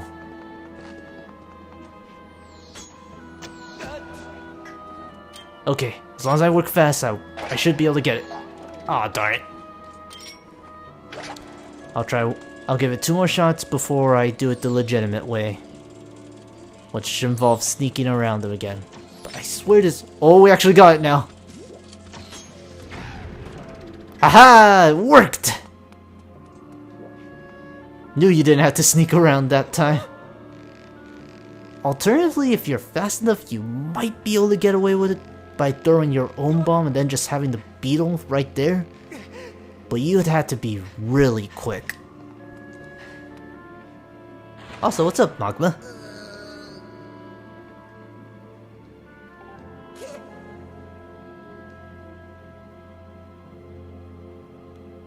That's important to know. I would! Don't judge! Don't judge, Magma. But something tells me we might need to... You might come in handy for a particular side quest later on.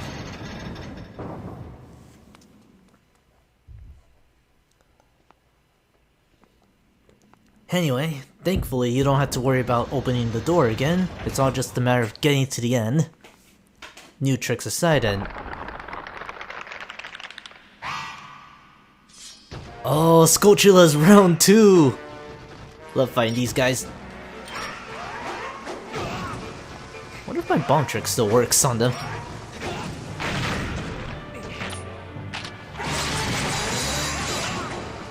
Ah, it kinda worked!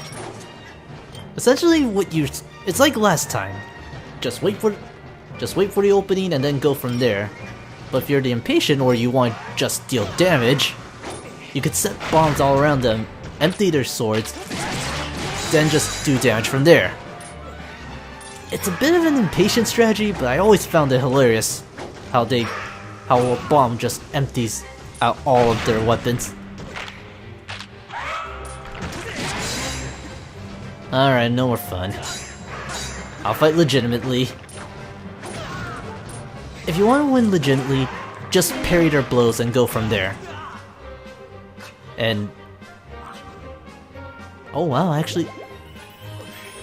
I legitimately died, but I still have that parry from a very long time ago.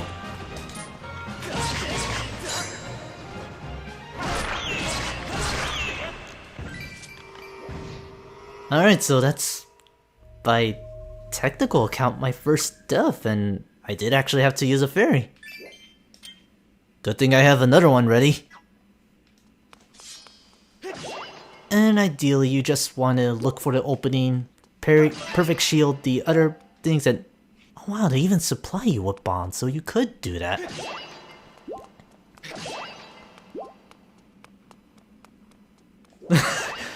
Legit way gets you dead. Legit way gets you dead, so blowing them up is probably better. No, I never thought about it that way. I just always found it funny to blow them all up and just set bombs, and the look of their faces when they drop all their swords is hilarious. Anyway, now that we're at the end, I see potential birds.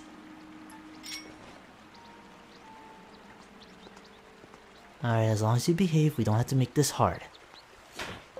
Thank you. Now that we're at the end, we can actually do what we came here for. Goddess Cube. I actually forgot about this.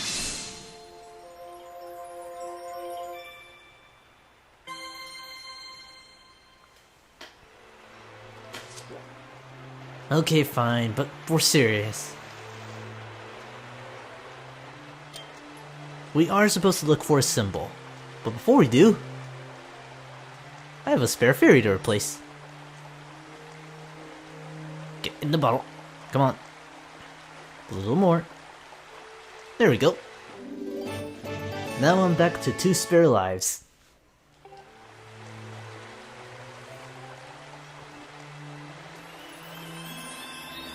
But you can get fairies if you are worried about not getting it. Alright, in all seriousness, there is a symbol we need to look for.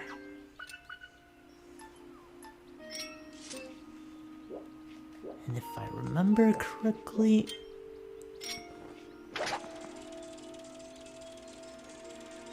Well, before we go on, I want to grab that rupee. I mean, I'm totally kind of just not respecting the environment, I suppose, but... or the nature of the place.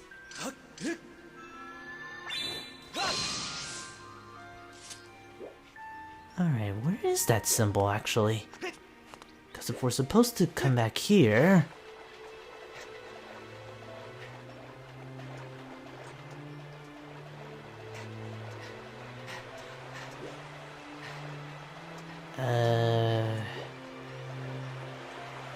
one sec.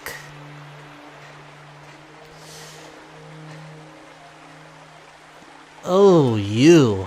I am going to need to remember you, particularly because we are going to have to come back here later.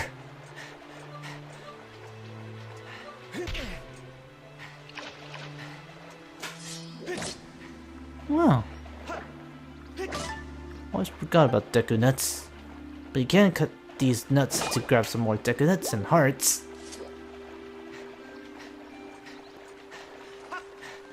But what is the symbol we're looking for?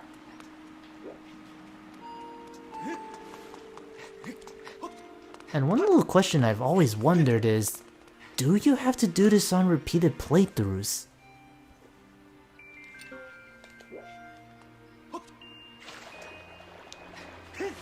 Because I do remember if you go do this temple on hero mode, the Kekui would ask you like, wait a minute, what are you doing here?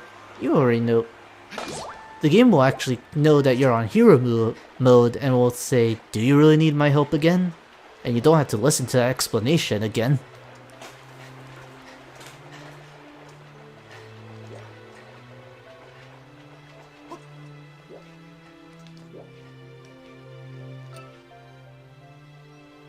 Okay, for real, I am legitimately wondering what... I am legitimately wondering where that symbol is.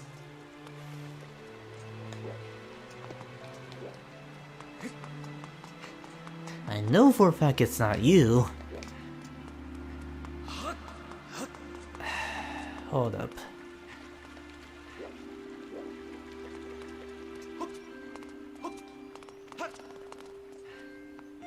I don't need to activate the cube again. Alright, you know what? I'm actually curious. What does Fee have to say?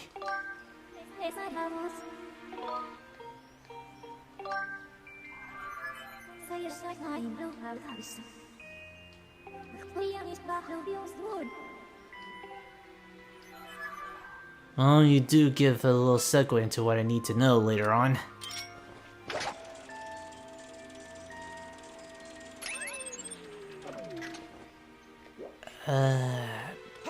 Hold up. Can I play the harp here?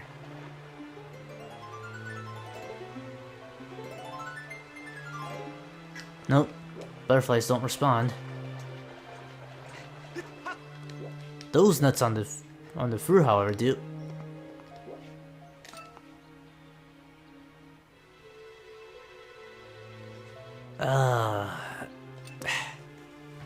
Alright, we needed to come here in order to go look for the symbol.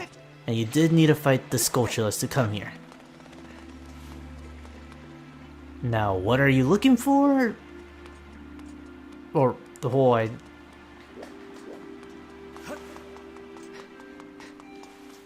Now, what the symbol looks like, that's always been the thing that stumps me on each playthrough.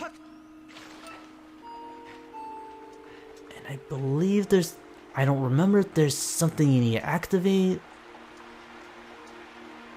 But I certainly don't remember that.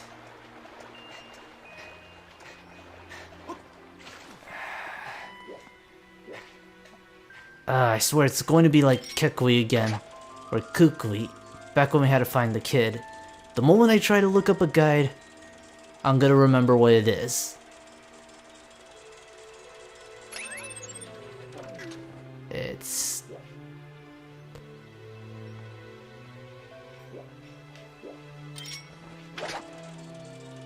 Yeah, no, I'm not supposed to ring these bells, am I? No, they're not even bells, that's...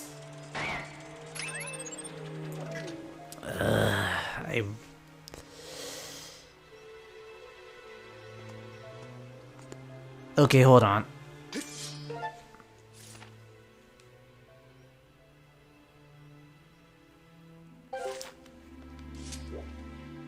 One more time, V. I'm curious. I am legitimately curious because if the player did get stuck, you...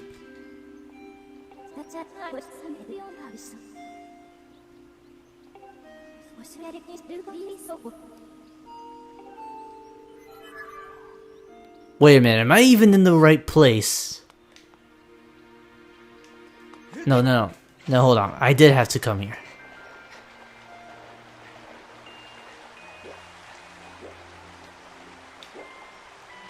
One sec.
Wait, hang on a sec.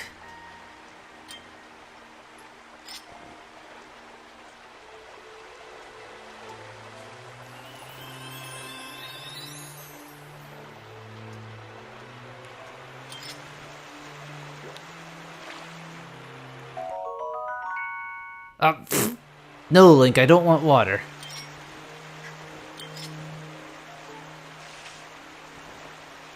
Want the specific type of water, apparently. Darn it. Apparently...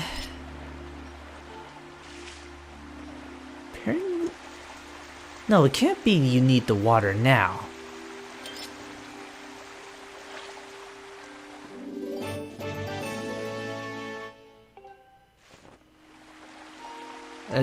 Apparently I do need the water now. Again, it's like the moment you try to look up for a guide, you pretty much remember what you need to do.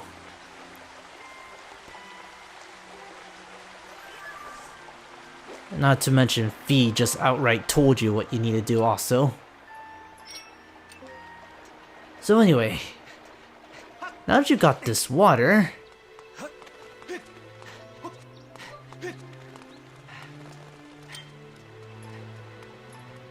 it's okay to head out now.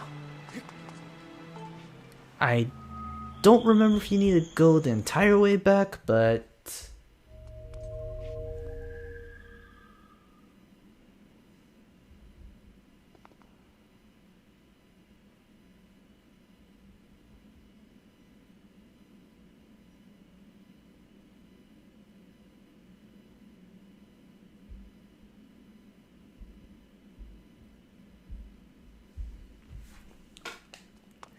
No, wait, hold on, you shouldn't... Hold on, you shouldn't get the water right now because, spoiler warning, you're kinda doing this... You will need the water for something later on the road, but... You shouldn't need it now. The... Talk with me for a bit, because I actually do need to remember this. I do have the blade.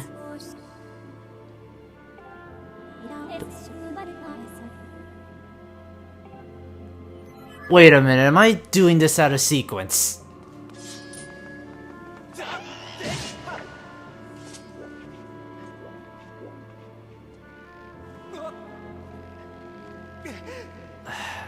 Oh, hey.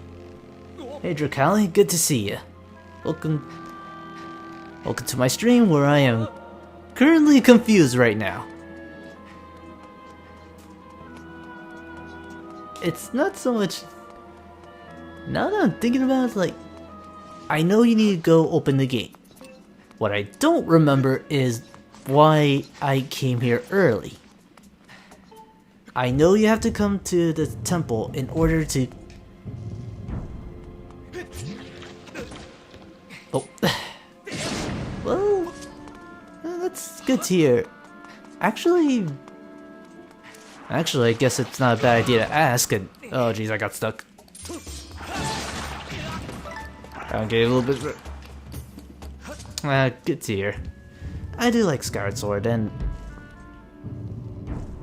it might not be a bad idea to ask. I know you need to come into the temple to get the water for something later on in the road.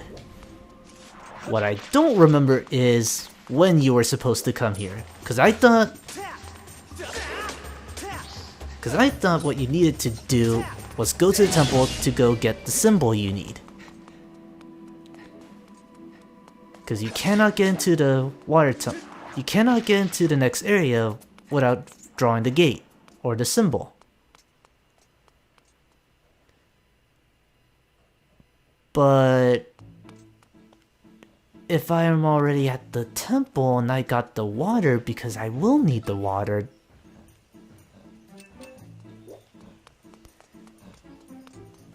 No, it better not be that I...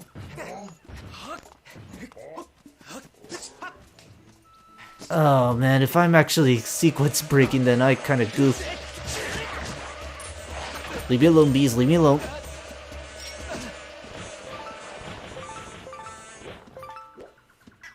At this point I'm not... At this point I don't need to worry about getting bugs. Oh, you know what? I'm curious. Can't I just straight up grab the beehive? Oh, I totally can! Well, in that case, let's drag you nice and far. Right around here. Okay, bees. Torment my enemy. You did not torment my enemy. But I will take the larva. Oh my god, they're actually tormenting the enemy!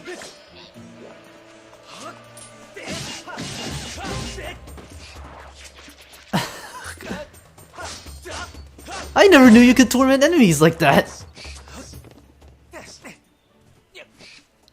Wait, outside the... Okay, so I wasn't sequence break. Wait a sec. Okay, right outside the entrance.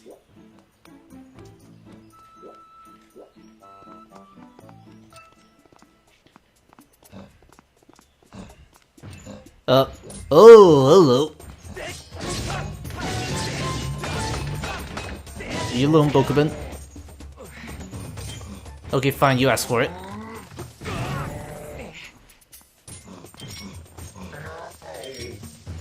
Just put you right here. One right here. One right here.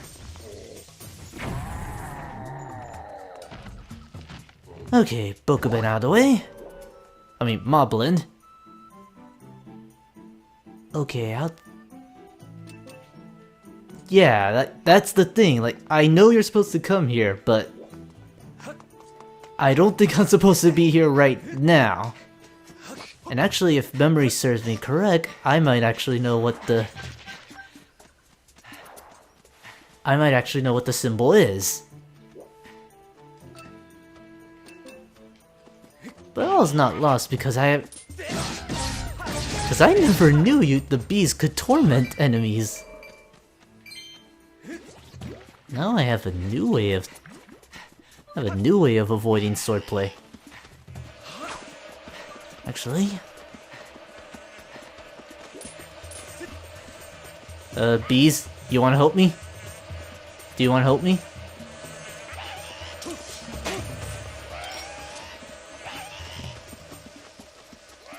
Alright, you can have that. Alright. Yeah, actually that's what I was just about to say, because I remember that you find the symbol early.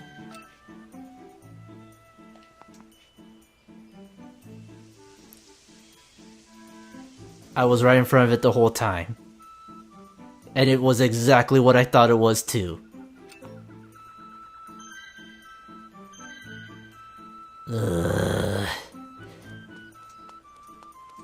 Well, I guess I unintentionally sequence breaked after all. But thank you anyway, Dakara. Drakali, assuming I said it right. Thank you for your help anyway. Okay, now that we know the actual symbol, and unintentionally saved a couple of hours of getting what we needed to do next. Don't mind me, just trying to go solve a puzzle. Actually, you know what? Here, Choo-Choos, eat up.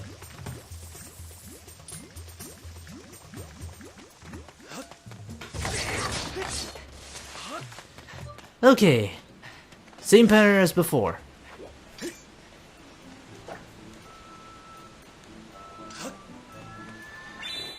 Pull up a Skyward Strike, and we get to draw on stuff again.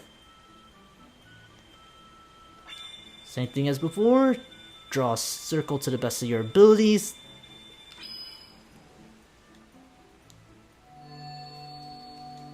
Doesn't even need to be a big circle now that I look at it. And now we have an entrance into the temple. Well, yeah, I figure as much, and well, Fee, you delivered spoilers. So, good job, Fee. I'm telling you, man, every time you go back to play a game that you're not familiar with for a long time, strange things happen.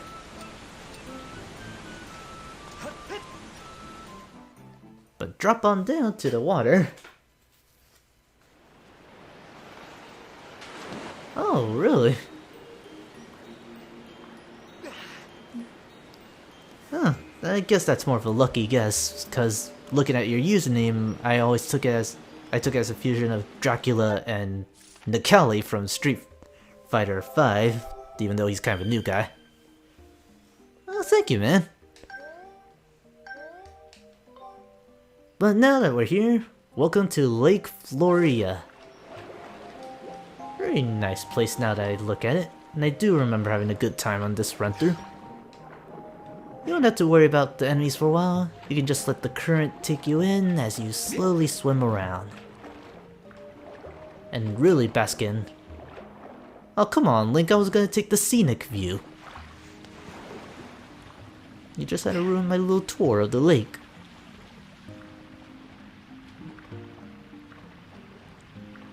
But anyway, meet our newest little critter. You're like a fusion of a seahorse and a octopus.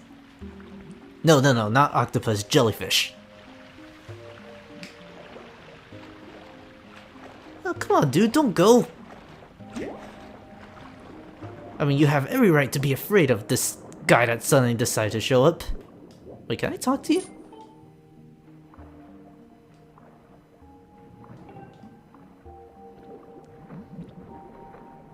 It really is. This has always been one of my favorite areas to go to in Skyward Sword. I don't mind the trek, though I will agree it might not be necessary.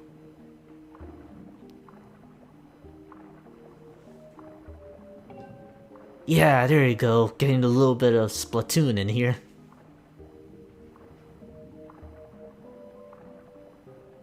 I kinda did, but don't tell me what I can't do. Prepare to be amazed. I am a human torpedo now.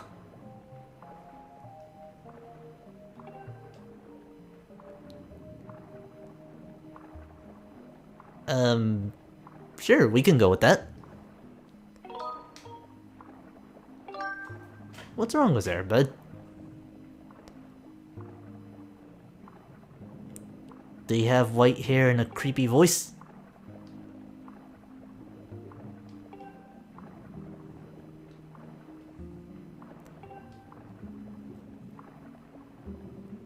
Well, I might happen to help her out. Also, I'm pretty sure I might be choking or drowning in a couple of seconds. But you gotta love cutscene invincibility. Anyway, this little squid here, I'm gonna call him a squid because he probably looks like that more than anything. He'll take us to where we need to go. Just watch out for these enemies underwater. And even though it doesn't look like it, you can defend yourself even underwater thanks to your little spin, or pirouette as I call it.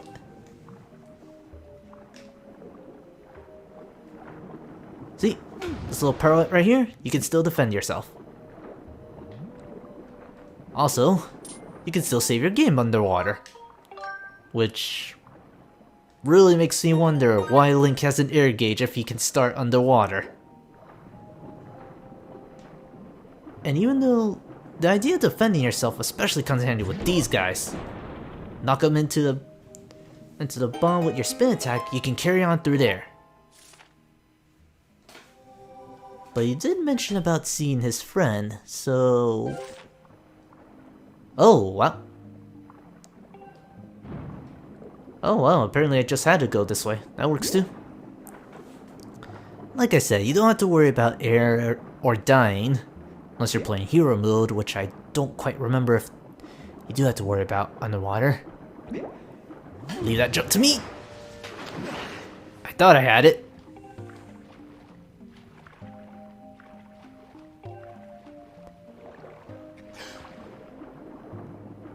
Alright, time to enter our makeshift dolphin. Play some Echo the Dolphin. Barely make the jump that time.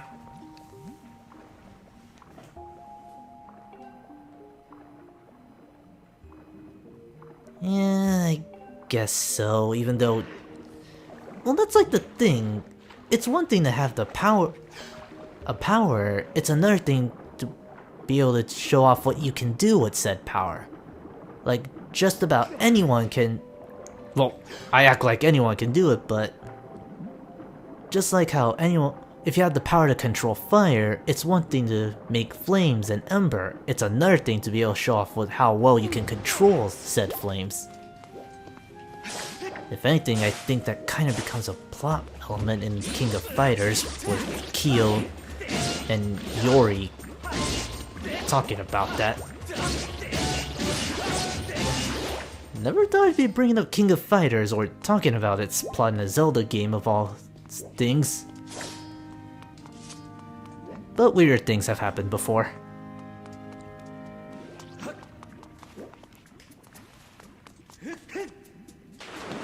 Okay, there you are. I had a feeling I still had to follow you. And also, a little cool thing about the whole pirouette is you don't have to worry about these bombs, because even if they still stick onto you, just pirouette them away. I believe your little pirouette can also attract the air bubbles, so you don't have to ever worry about running out of water. Plus you have the surface, so you can always go up there for air and... Oh, you.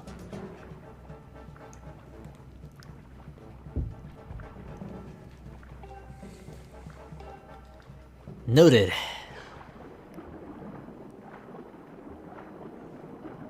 And you are threatened no matter how, though, Scum. But if I spin attack into your head, spin attack into you, down you go.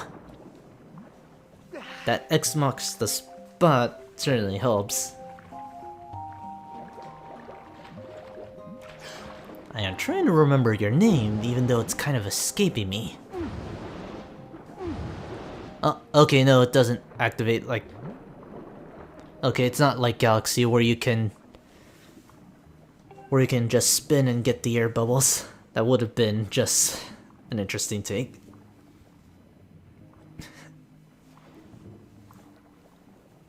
You know, I do have a certain feeling that Gearing have taken part as to what's been happening right now. Also, that's one way to get a hang of the whole squid anatomy.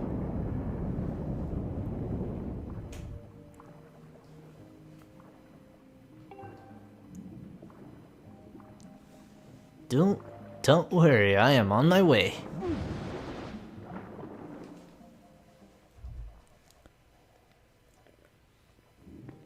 I also have a pretty strong feeling that we'll be seeing Gearing pretty soon. Or Geary, as I like to call him. Anyway, now that we're on side, let's go make a splash. Hello there. You must be the fabled water dragon.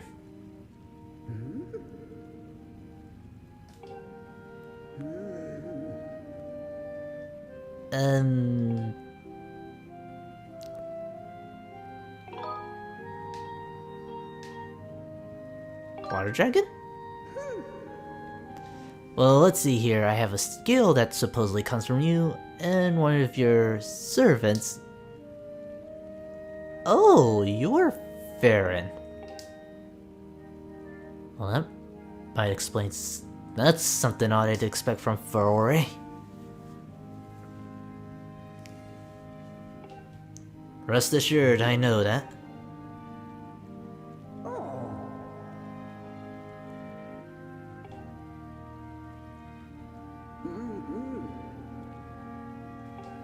I say yes.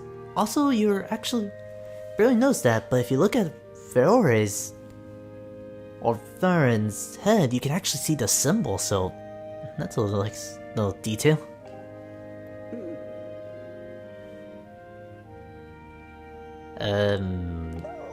No?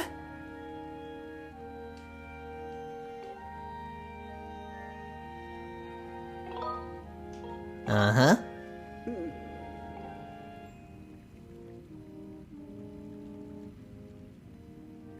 Okay, you're like the third person who's told me that. Can I not catch a break?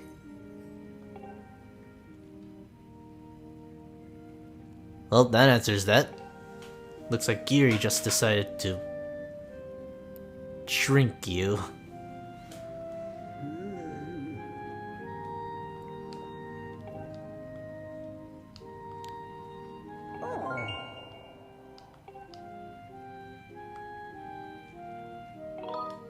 You got it, though I might... Oh yeah, funny about that, Drakali. You may have remembered how I said that I may have sequence break in this game? Well, here you go.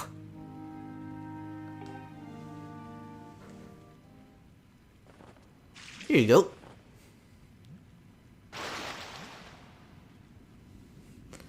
So, I guess I did something I intentionally wasn't supposed to do. How about that?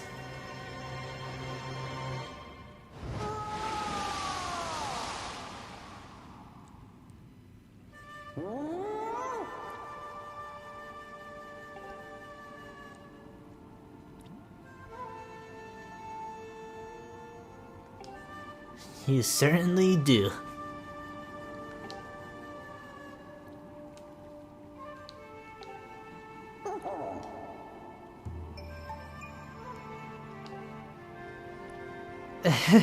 Yeah. You see, what I thought the symbol you needed to look for was inside the temple, not the water. So, earlier, before you came, I got the water, because Fee, along with doing a little bit of a refresher, you needed to get the water. And then I found the symbol. You can kinda guess how it went from there.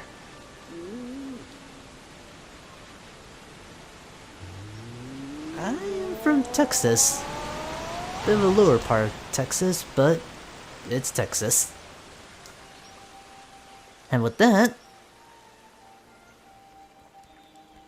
the waterfall is open and we have access to a new dungeon.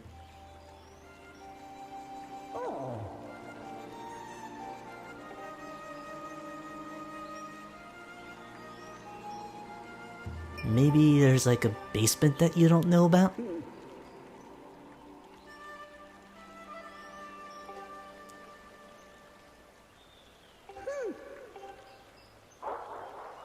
Noted, although I kinda just realized the dragon's appearance, it's kinda nice and all that. Alright, serious though. I believe if we play the harp here, we can get something to show up. Yeah, sure enough, we got a Sheikah Stone.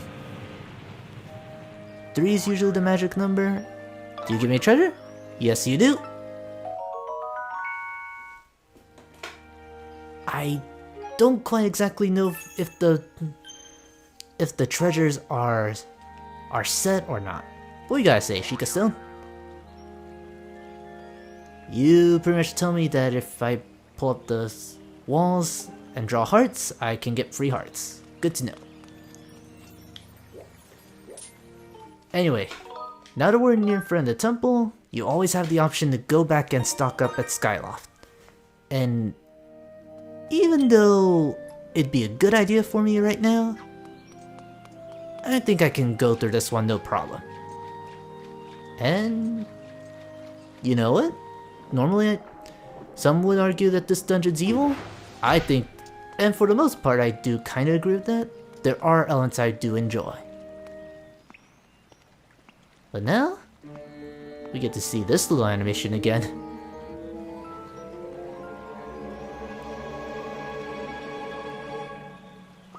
Dungeon 4 dripping in water. Down we go into, well, not really a mine of the seafloor, but a water-filled dungeon anyway.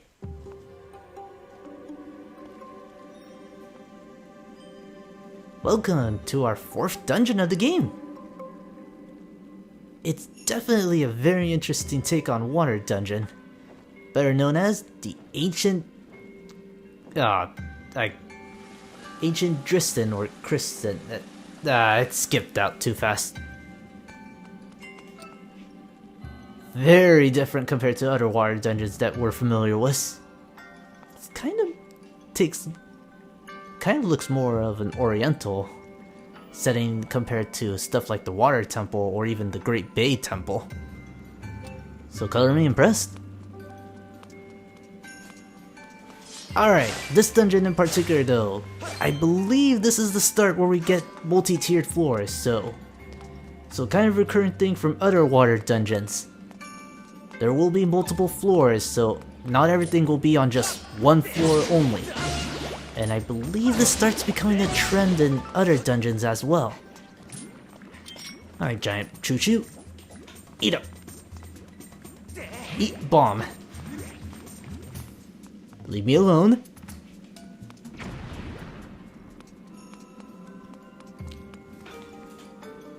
Ancient Cistern. I really hope I didn't botch the pronunciation that time.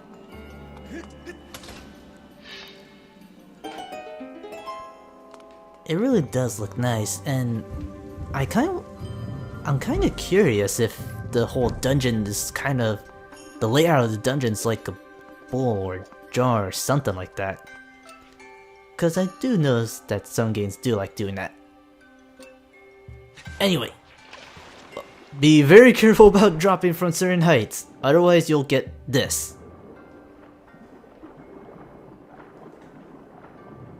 And oh my, now I remember what tool we get here. I remember the dungeon prize in this place, and it is so good. Even though you don't get an upgrade, it is still really good to get. Or actually, I don't remember if you can upgrade the prize. It's also partly why I keep thinking this game has multiple connections with other games. You know, barring the fact that this is the first game in the timeline, it really does make me wonder how much inspiration they've taken from other Zelda games as a whole. Not just like the 3D ones, but...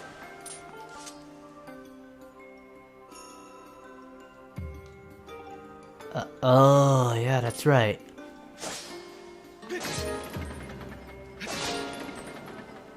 For the most part, in addition to like having to deal with keys, you also have to worry about opening the crest.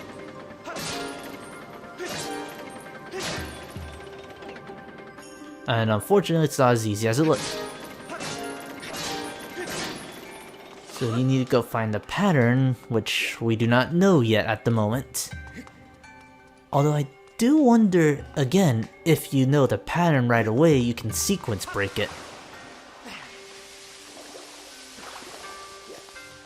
But anyway, there's not really new encounters at the moment. There's still Bokubabas, there's still Moblins, there's Bokubins, and as you can see, there's Skulltulas abound. So you are going to need to do quite a bit of exploring. And right now we can't do anything at this room, so we'll have to come back for that later.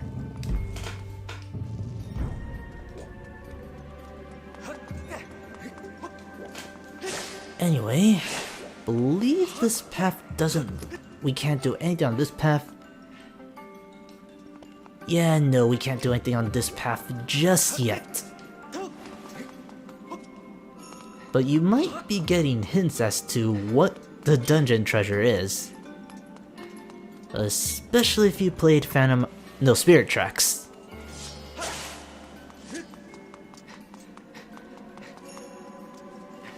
Jeez, that weapon in Spirit Tracks still was ridiculous.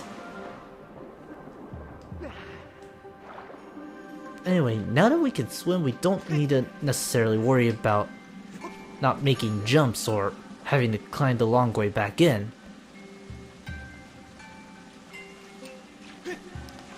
But one thing that you do probably want to look out for is just making sure you have an option to explore.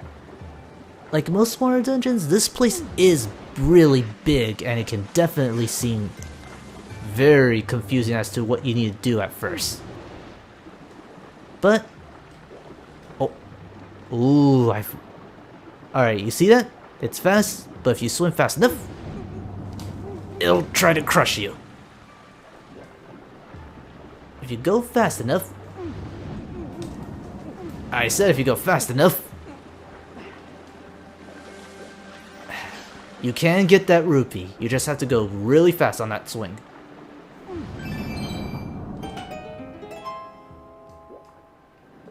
Also, so you... Oh, right, now that I think about it, this might be one of the few dungeons where you can get in a lot of money. Also, apparently I can't flip over this lily pad, because if you go at it full speed and you jump, you can usually flip over some lily pads. In fact, you have to kind of jump out of the water and try to land on the lily pad, which is a little bit tedious, but it's still not as bad as I make it out to be. Usually all I have to do is just space it out, swim right up, and I somehow barely miss it. But yeah, we won't be able to go there for a while.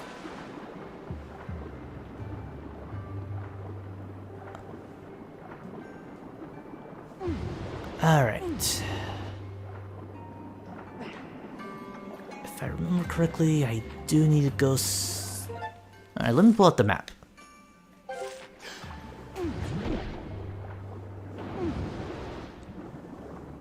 Let me just look for something real quick.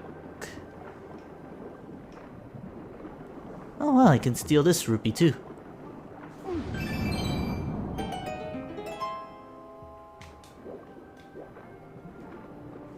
Is there one more rupee I can take? This is, again, one dungeon I don't really commit to memory, even though it's probably one of the more tamer dungeons in the series. Because nothing will ever be as bad as the Water Temple in Ocarina of Time. Okay, Simon, what you gotta tell me? Back, rear, back, rear, back of right, back on left. Okay, so you do tell me the pattern in order to get on. So back, rear, left hand, and right hand. You say right. At least your thumb says right. So, on that note, you should have like a symbol or something.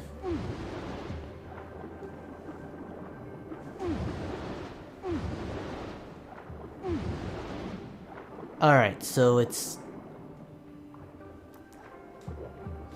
So one of the last few instructions are either right, then left. Unfortunately, I don't remember the pattern that well, so... Or I could just land right here, that works.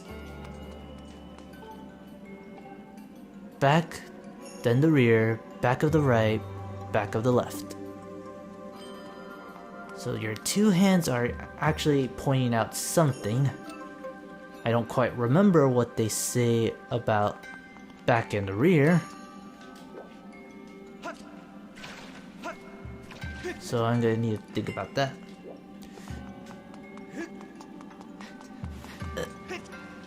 Don't remind me about that temple. That temple in particular, I can do it in one go and I can usually remember it, but that temple is certainly something else. The boss is okay, oddly enough. I just have problems getting to the boss.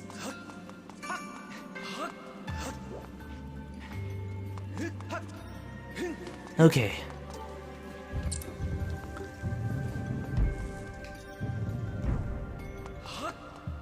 Okay, judging by the order, and I keep forgetting the fact that that keeps happening.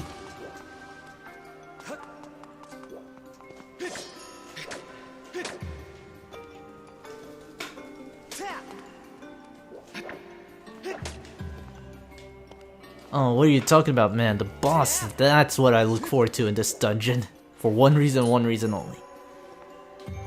Okay, judging by the symbol...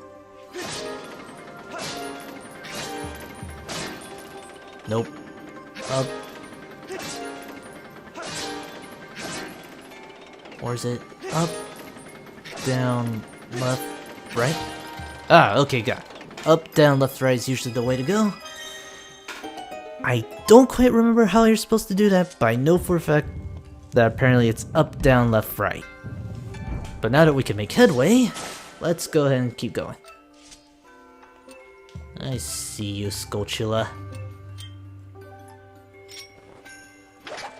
Alright, random question. Are you scared of beetles? Oh, but I could do something even better. If you leave them alone, the Skulltulas will drop down on their own.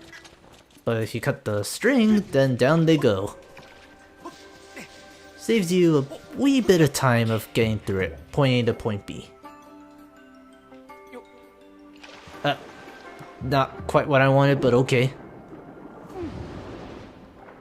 Anyway, a little bit of rupees are here, but you do need to really just get onto the main path, which is over there. So just hop on over. And this whole dungeon becomes really fun once you get the prize. I know I said that countless times, but I can't stress it enough. Jump on over. Jump over these lily pads. I kind of want to see what they'll do with the next water temple dungeon now that I think about it. Okay.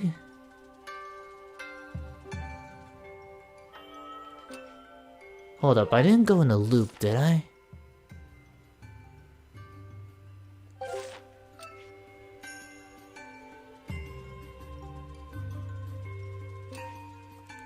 Wait, one sec.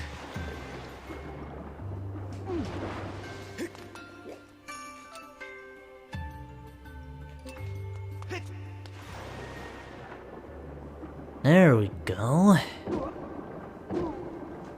Oh, well, that answers why you need to flip the thing. You can get some rupees here. I think I can just jump on here. Yeah, there you go. I knew you could just jump right there. Let me get rid of that little tarantula right there.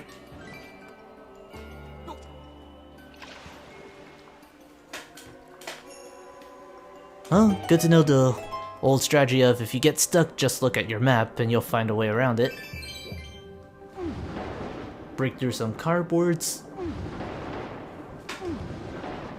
And you should get onto the next pass.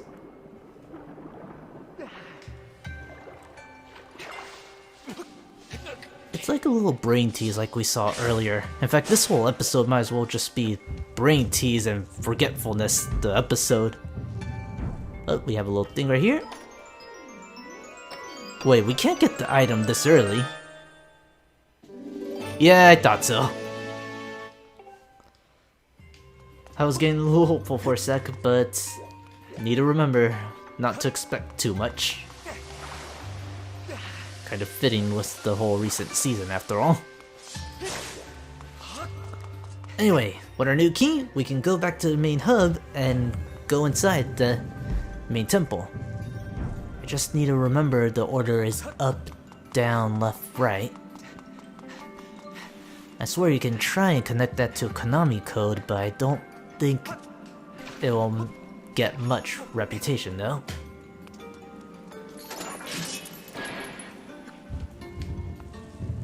Lift that door again and...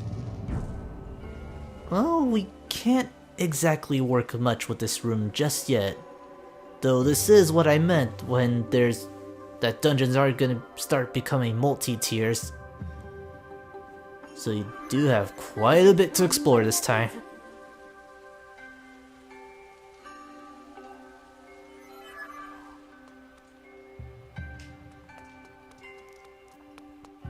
Anyway, We can't exactly go anywhere but down, so let's go down. And we have a little rematch with certain Skulltula.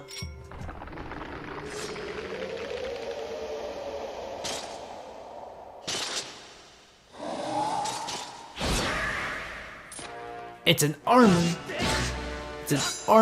Skulltula. No, it's not Skulltula. Stalfos, there we go. It's an armored Stalfos we have a rematch with. And even though he looks big and scary, the same strategy still works. Alternatively, now that we have bombs, we can just drop bombs on him.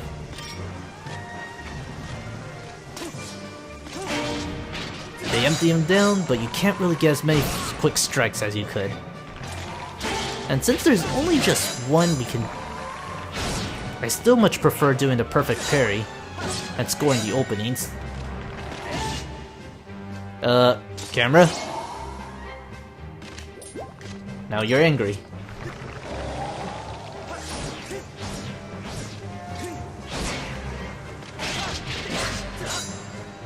So unfortunately the stagger trick doesn't work that well. But now that he has 4 blades, you definitely want to be careful with how you swing. If there's no opening, go for the parry. And 2 strikes are usually what you need to go through.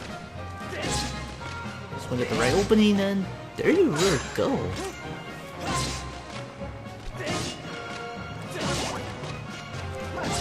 Oh, you lost your helmet.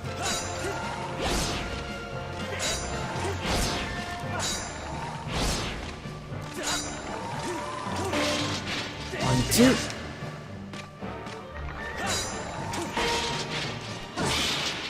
Yeah, I'll admit I haven't really... I still think that one of the more funner versions of this Stalfos is the first boss you fight. That were just being really biased because I had such a good run that time. Anyway, once you beat the Stalfos, we're in for a familiar treat. Unless this is a map.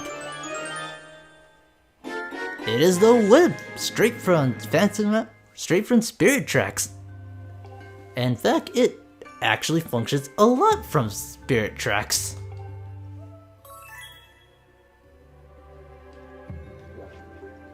This is super good in this game. Like, it was already a good weapon in Spirit Tracks, but this just makes it better.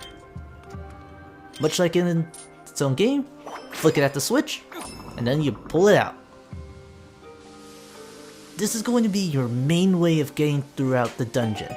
Whether that's flipping over lily pads, activating switches, especially the one that we saw earlier. This is going to be your main tool, and it's actually a pretty effective weapon too.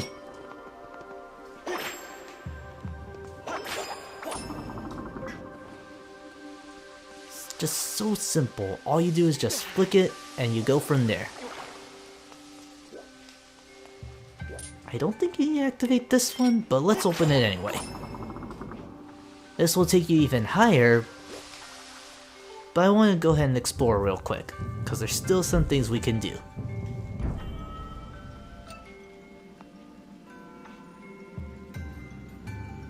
Like, for instance, do you remember that little path we couldn't take earlier?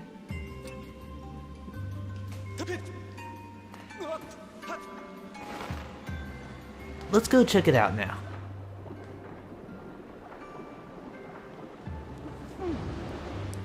Now that we have the whip, we can actually go ahead and open that path.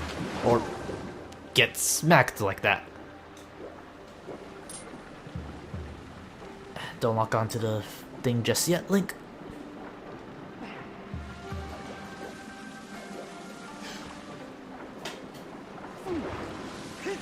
Okay, good, you didn't fall off. And now you can just straight up flip over the lily pads just like that. We can also go back to that room that we were just there. It works on switches, it works on enemies. This is really a fun weapon in itself. I don't remember if this actually deals damage to enemies like it did in Spirit Tracks, but if it does, man, does this become a really really go-to weapon because it could steal stuff, it could break enemies. I almost thought this was the grappling hook on steroids even.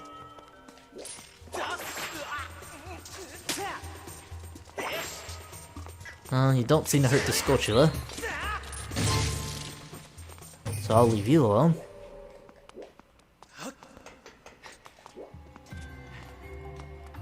But go back here, we get some money.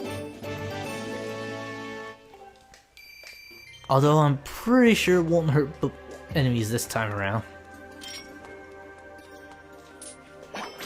Also, apparently the whip is narrow enough to go through bars. Now we have a new part of the dungeon. Okay, you are the perfect crash test dummy for this. Wait, nope, V, I don't want to call for help.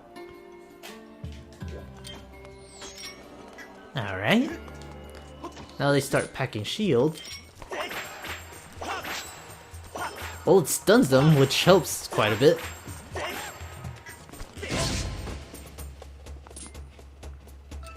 And that is quite a drop. I did not see that until now. Oops. Alright, so it's not as broken as it was in Spirit Tracks, because that was such a good weapon.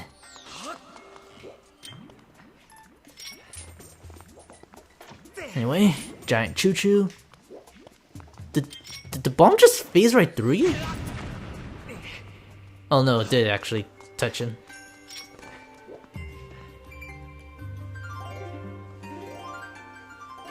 Anyway, you see 3 butterflies.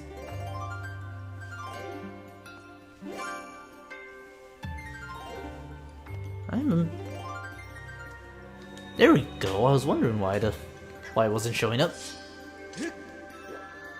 Alright, last time I showed off money. And this time, I believe I will show off a bomb. Draw a circle. It will give you bombs. We are more than ready now with bombs. And I guess now that you have the whip, you can pretty much go however you see fit. Just whip on over. We have a makeshift grappling hook, and climb on over. Oh, please tell me I can do something to you.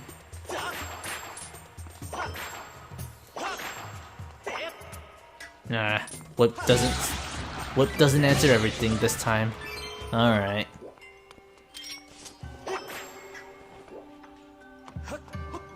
Okay, hold on to this. I don't quite think we can climb up to the top just yet. But now that Bokubins are holding on to arrows, they're gonna be a lot more annoying than you remember them being.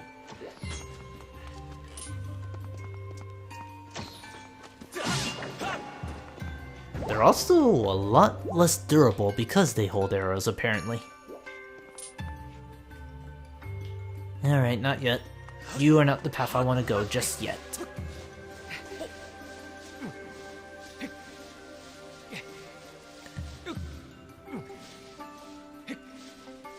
Alright, so I can't go here just yet. Just holding on for a little bit.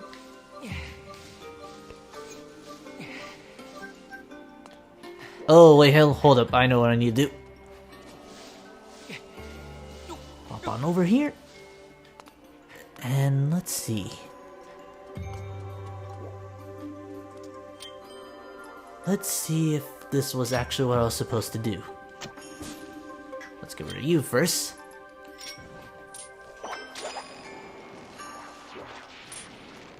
Okay, if I can just get you to stop for a sec.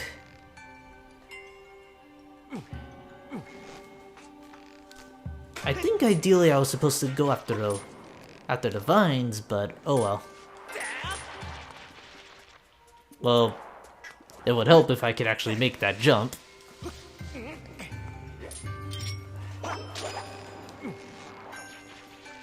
Alright.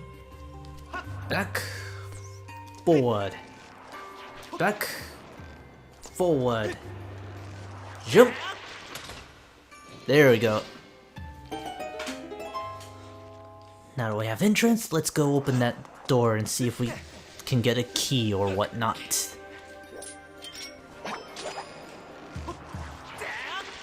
Tapping into our inner Indiana Jones is certainly not a bad thing.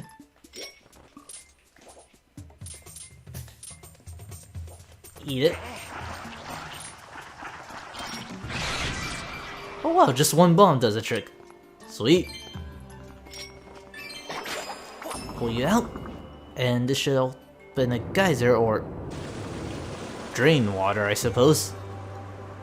I do like how the dungeon as a whole just messes around with water, even if it's just similar elements that we've seen before. Like the water here is now draining. I don't think I'm supposed to land on it, but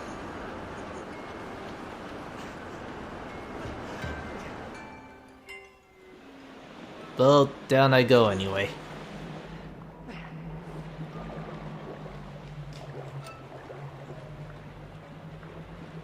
Hey guys, you don't look friendly, do you?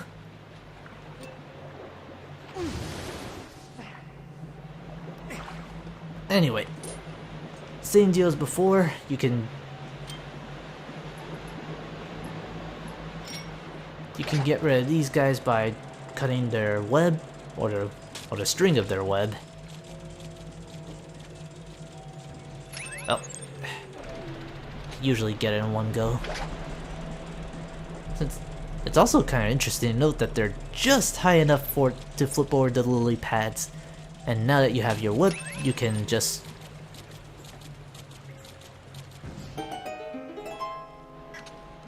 or I could just not need to use the lily pads and then just swim through here. That works too. But if I remember correctly, we're introduced to a new type of enemy in this dungeon. But I'll be taking that.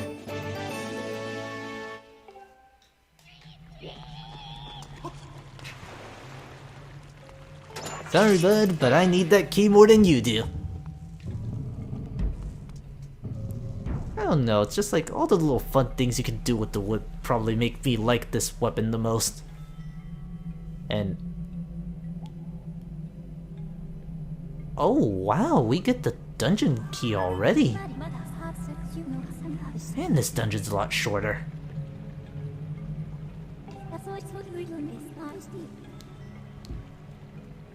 Yeah, you got that right, V.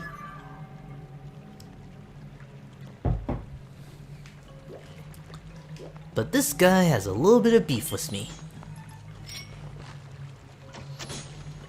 Did you just cancel out my slingshot with that?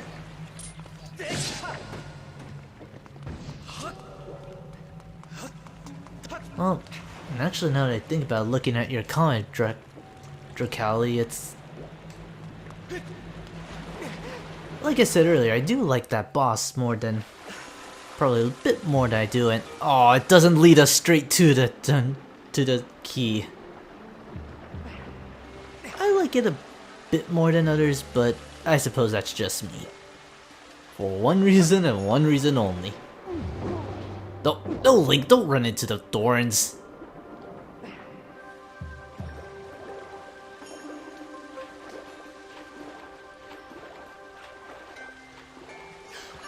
I wonder if you can just dolphin jump up there. I see. Just high enough not to.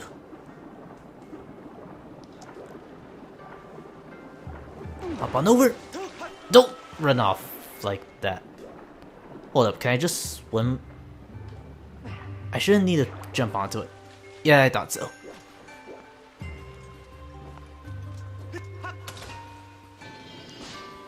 It's a little weird because normally, because we've been 3 for 3 when it came to maps, this might be one of the few dungeons where we don't find the map. Because I certainly haven't really found the map in past playthroughs. That is way too high for me to jump. And I... oh, actually no, I can make that jump. Alright, spin jump right up here. let's get rid of that not golden Skulltula and pull out our weapon. No, Link, don't jump off like that. You certainly get a lot more excited about the water than I do. Oh well. This is a little bit of the dungeon that we could explore now. Now that I know that you like to eat bombs, here you go.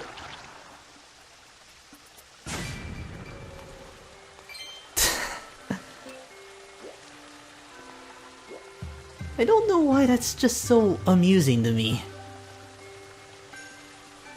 And I would make that jump if I could, but there's nothing I can latch on to at the moment.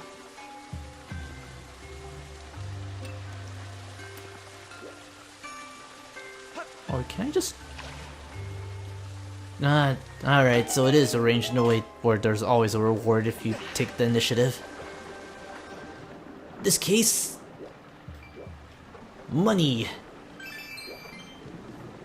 And you guys... not quite what I had in mind, but okay.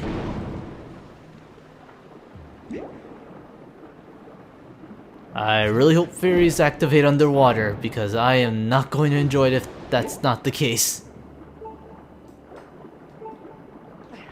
Okay. Now that we're on dry land, let's go find the stairs.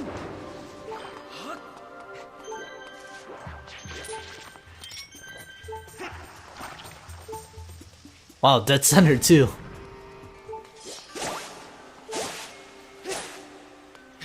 Alright, now that we got into this new section, pull out that whip. Oh wow, it can pull up rupees and treasure chests. That's pretty swell, actually.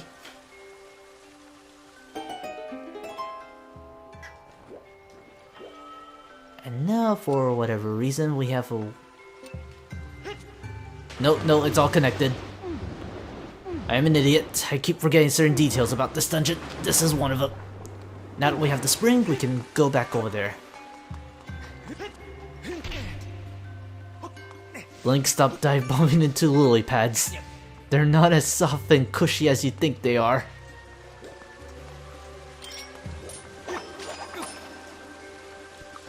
Thank goodness that lily pad didn't tip over. Otherwise we'd be in for a lot of trouble. But overall, this is surprisingly not as challenging. I kind of like it. And oh, those guys. I don't remember if I can do anything to you right now other than stun you.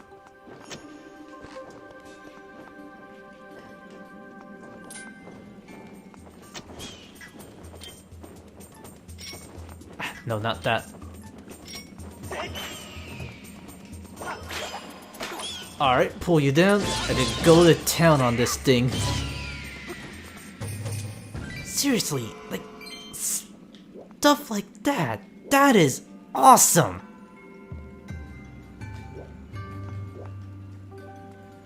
Also, I'm kind of realizing I have a little bit more of a bloodthirsty nature than I thought I do.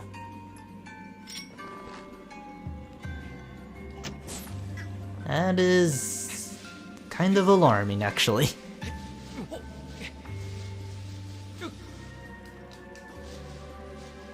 Anyway, it's kind of being a little bit more linear despite how big it is, so don't worry too much about this dungeon now that I think about it. Also, those bird enemies, I don't remember what they're called, but I do like the fact that the whip does gain a use through that. Also, make ourselves a little shortcut.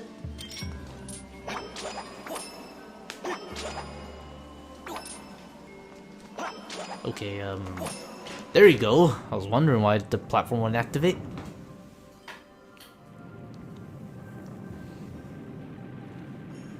But by doing so, we now have a way to get into that fourth dungeon.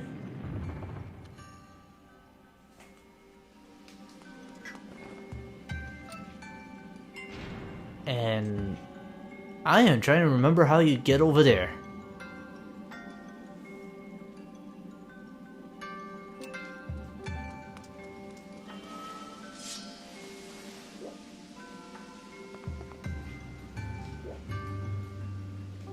Ah, that's where you got the... Okay, as long as I can get back over there, I'll be fine. Because I want to say that's where you get the map.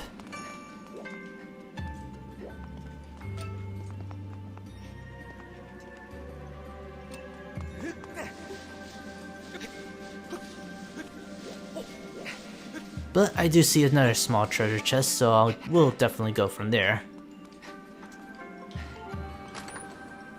And our verdict is... Yep, red rupee.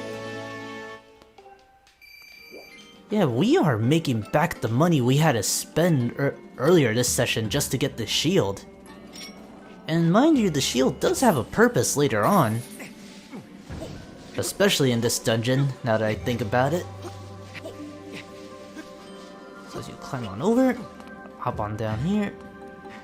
I know our main path is back there in the central hub, but I do want to grab this chest because I do get the particular feeling that it's the map, and just for consistency's sake, let's go ahead and grab it.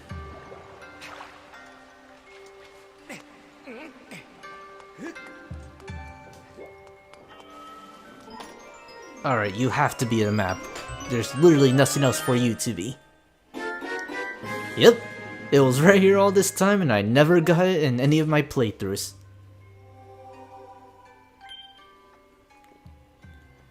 And in the dead center lies one of our treasure.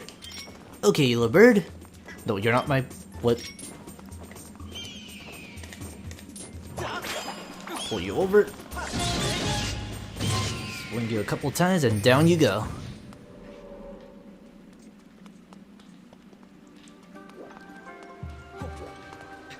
Alright, let's see here. Kinda taking the... Oh, wait a minute, no, I don't need to go this way. I just have to go back to the... main hub, if I remember correctly.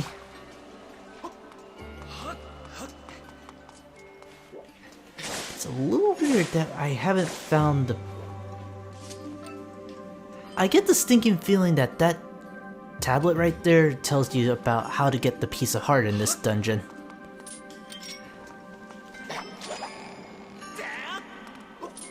But if there is, I probably haven't gotten it at all in any of my playthroughs, so... take that into consideration as to how long I've played this. And that was our way in. Wait. Okay, yeah, I did go through there. Alright, we all went that way. Now all we have to do is just get into the main part. So go back into the central hub.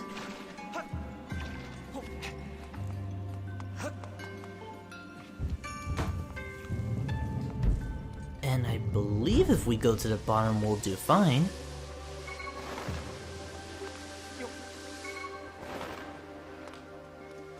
Okay, if memory serves right, once we go in here, we should be able to get that key. But not without beating a new type of enemy. Meet the cursed Bokuben. Also, you can totally spin Bokubens around, so they are now one of my favorite playtest dummies.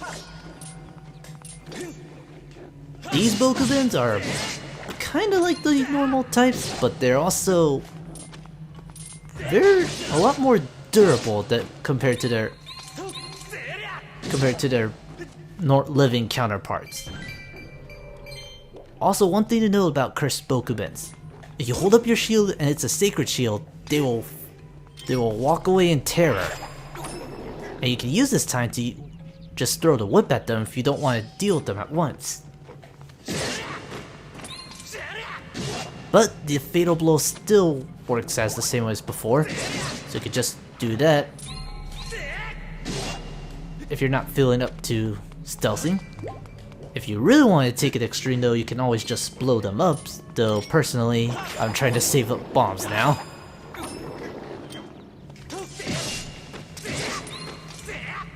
The way that they flinch though, that's what really creeps me out though about them.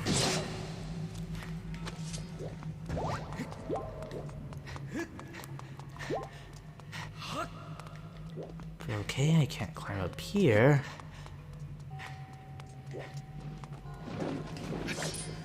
You might as well call these cursed Bokubens the re-deads of this game because they might as well act like that with the way that they've been moving and acting. You don't have to fight them, especially if you got the whip and turn them around.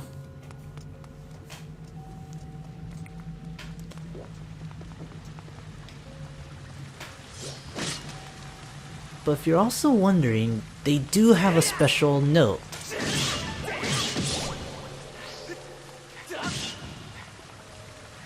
Oh sweet, I knew they had one of them drop the monster claw. Look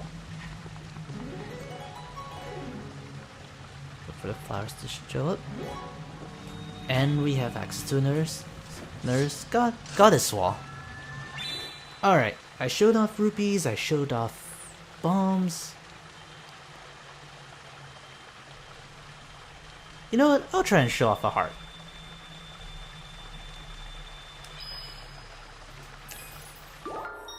Looks more like a V if anything, but at least I'll be fully healed now.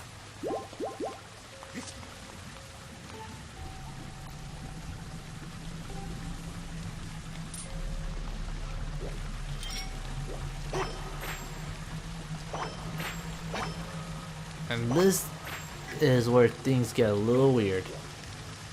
Somewhere in there's...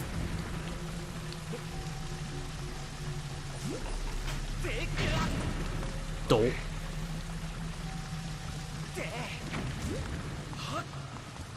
Somewhere in there is the wall.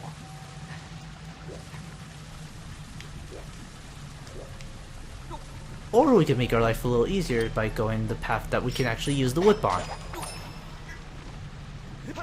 Also, that water doesn't look very safe.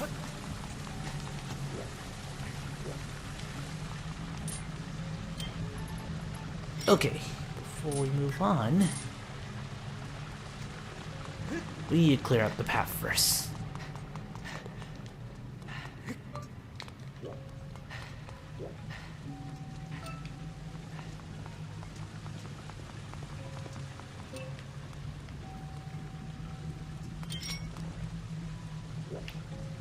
Let's see here,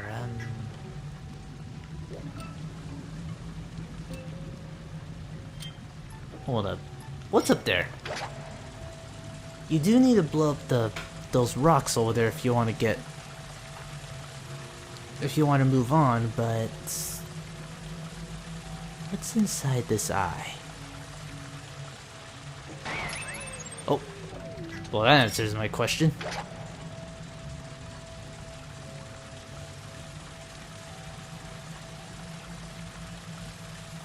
Alright, come on, Beetle. Fly on over there.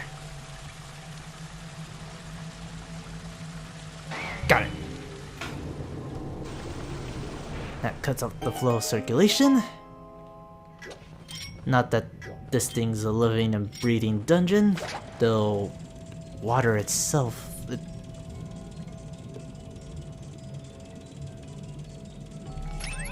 Alright, hold up. I'm doing this the wrong way. No, get off that.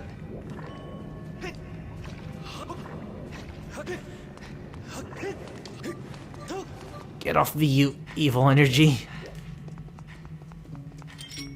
Okay, so it's not insta-kill if you touch the water, or you pretty much fall off. It does, however, leave a nasty effect though.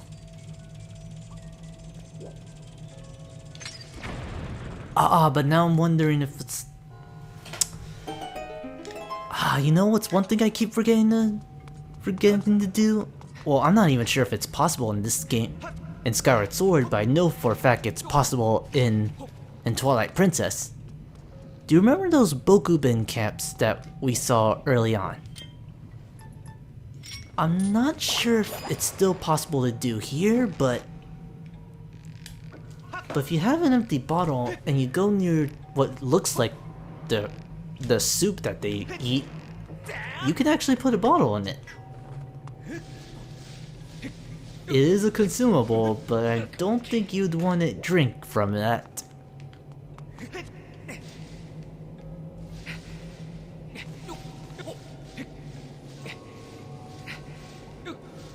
Drop you down here. What we got?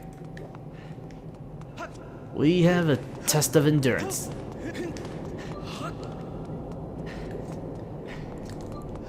Alright. Jog in place, Link, and... I'm dead, aren't I? No, no, no, no, no, no, no.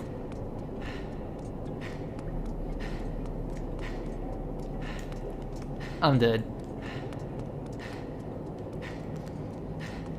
Yeah, I'm dead.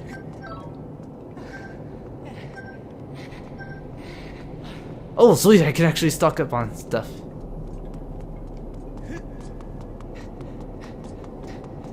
Alright, come on, come on, come on. Come on, come on.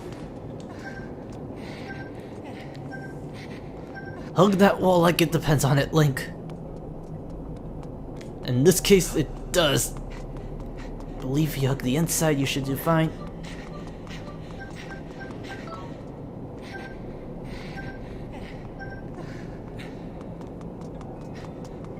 Go, go, go, go, go. Okay, what in the world?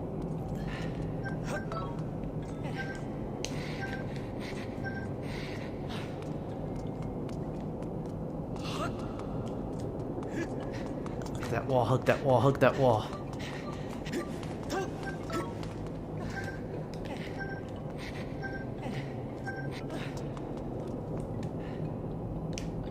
Oh gee, I'm gonna touch that wall. Alright, I am not doing something right.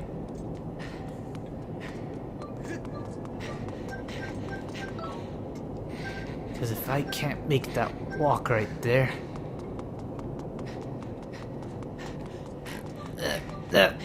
darn it.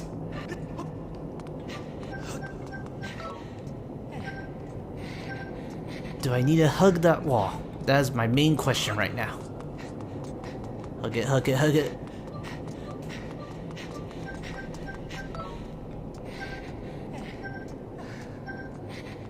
Oh, no, no. Don't.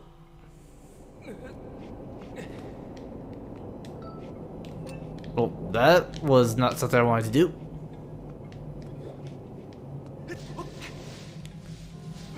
Maybe I should stick to a different path. So apparently I'm not supposed to make that jump just yet.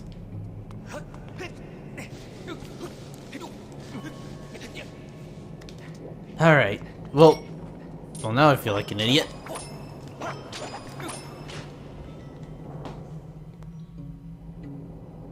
Yes, this will help me much considerably.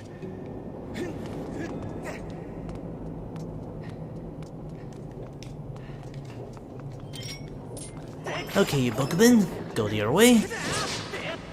And seriously, look at the way the Bookman flinches and all that stuff. That, like, it's one thing doing that to a living Bokuben, but oh, that's what really flinches me.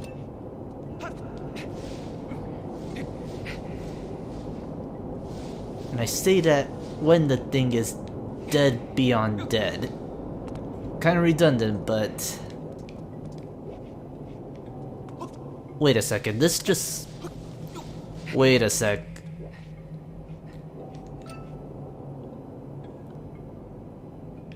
No, you can't be seriously leading me back to the same part.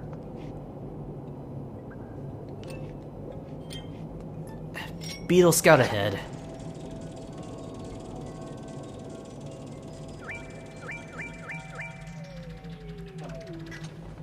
Dude, you freaked out way earlier than I do. Wait. Wait, hang on. Oh, okay, just fight against the current. Well, you're not supposed... Well, I can't fight against the current if I go like that. So let's try this again. Oh. Oh, wait, I see. Don't tell me it swings both ways, doesn't it?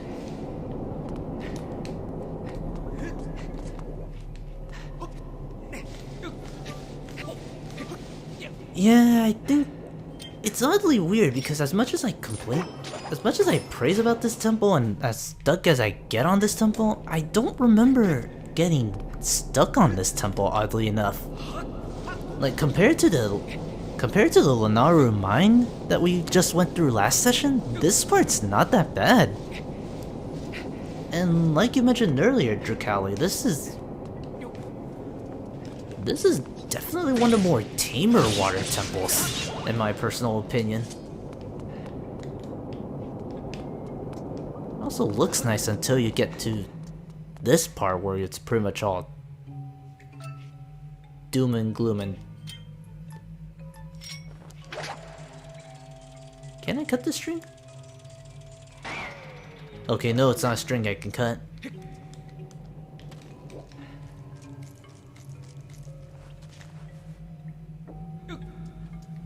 Well,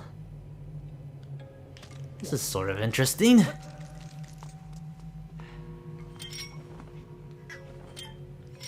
Okay, flick open the whip.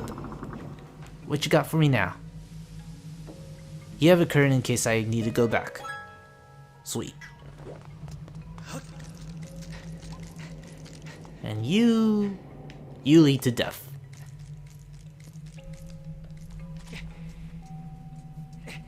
So...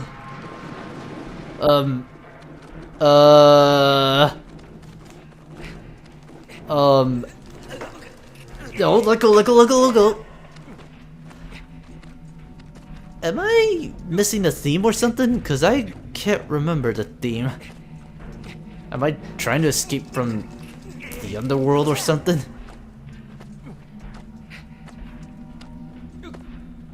I actually don't remember this part of the dungeon. Whatever it is, we're out.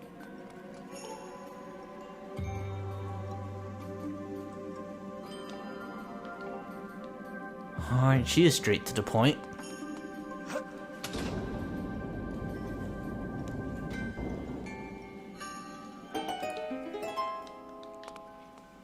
Alright, in case as that tablet just pointed us, flick the thing, flick it back up. The stone tablet will pretty much give way to what we need.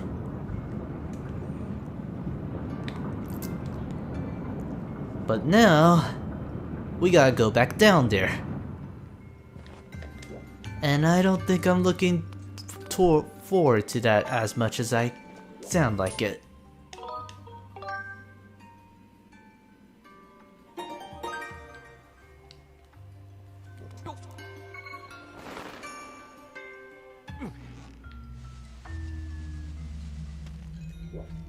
Alright, now that we're back down here, the temple's in its original state.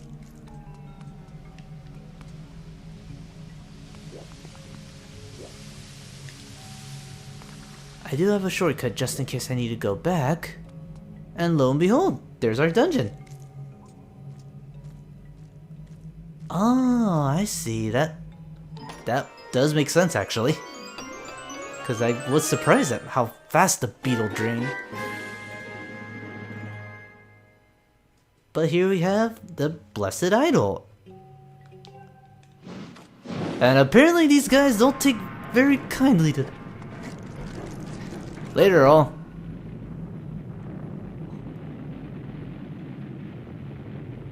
Assuming I don't get squashed.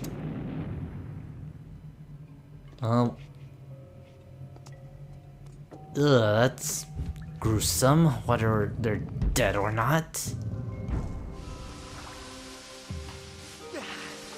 Anyway, now that we got the idol, we're almost done with this dungeon, so color me surprised.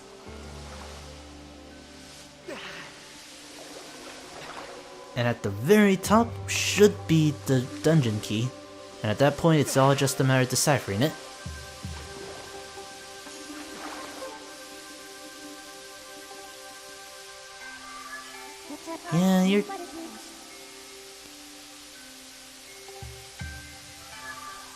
Well, that pretty much just outright gives you the hint. And I kind of like how they changed things up, because it's... The door is actually up there, completing the whole spiral. Again, if there's a the theme that they're going for, I'm certainly real curious what we're trying to do. Anyway, I believe you just turn it to the left. Well, that's one part of it. Alright, let's see here. Ah, there we go. Now I see. Turn it on its head. Wait for that glow. Then just put it in there.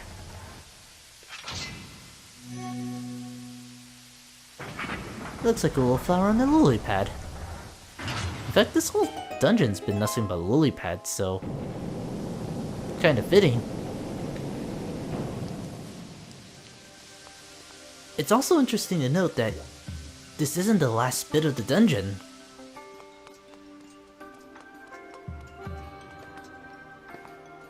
Check us out, we're on top of the world.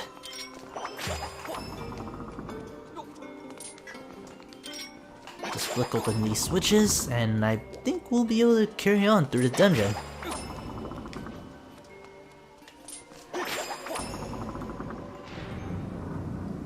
Oh man, that was probably the last chance we could have used if we wanted to go back and save. Alright, there's a face. I'm still just trying to figure that out. But...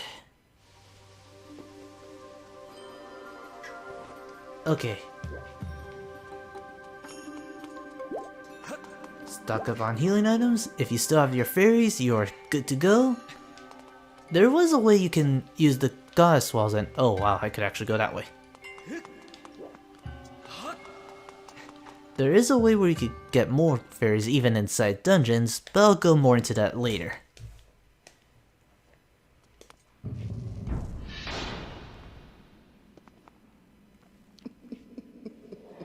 Oh hey Kirim, I thought you were gone by now.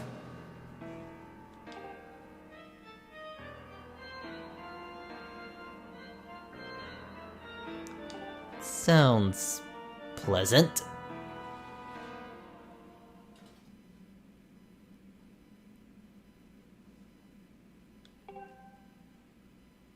Yeah, what else is new?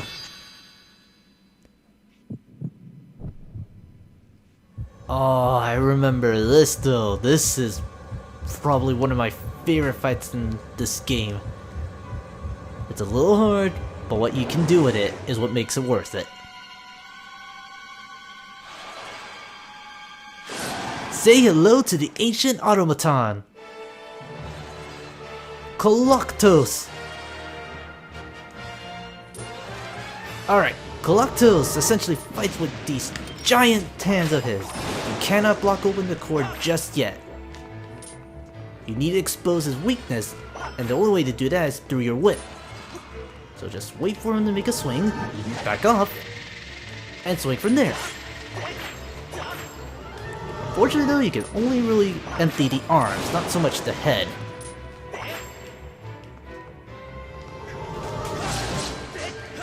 Once you expose enough arms, you can go swing from the center.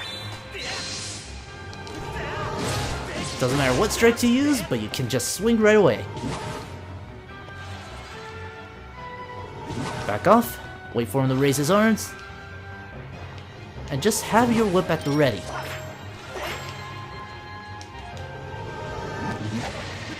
Oh, don't be careful if he swings it, because the one tricky part about this boss is that he doesn't exactly have the best tells. Like, when he leans back, he's either going for an overhead swing, or he's trying to swing you down.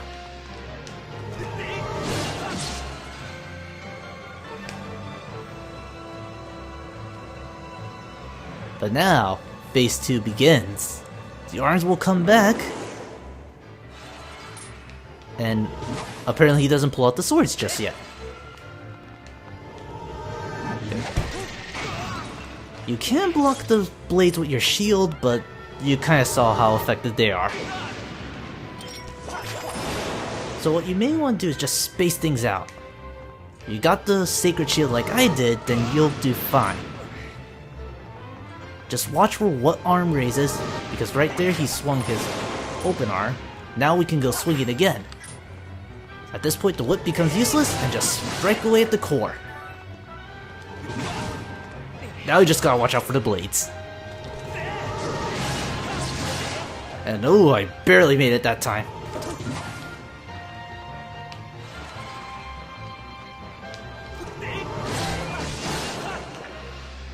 Yeah, this is still a long phase. If anything, I will admit that about the boss.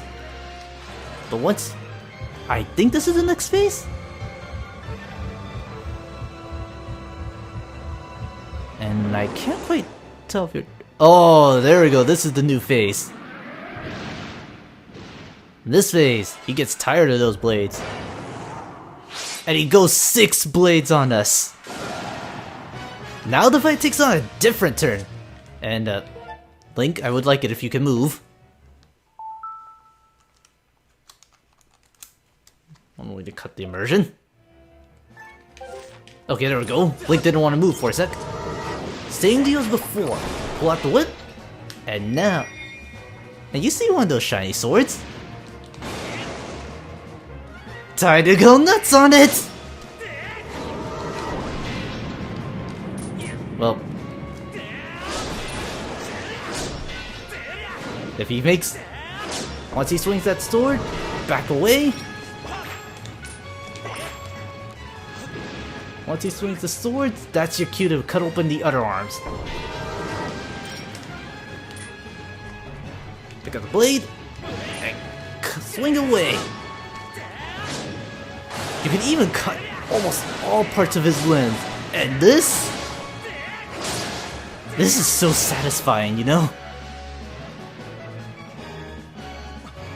I mean, I know we're supposed to use our Master Sword and all, but come on! That was just one of my favorite things about Wind Waker, where you could just steal the other guy's weapon. Also, much like in Wind Waker, you might want to back off when he goes on a frenzy. If you lead him with pillars, you can cut open those...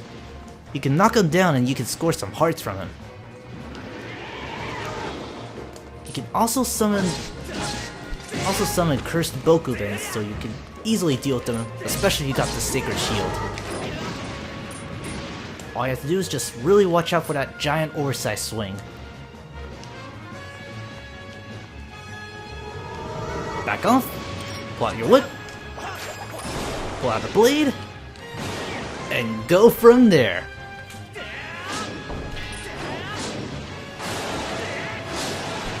Cut the legs, break the armor, and expose that core. Not like that, Link. Link, other way. Link? Nunchuck, why do you fail me now?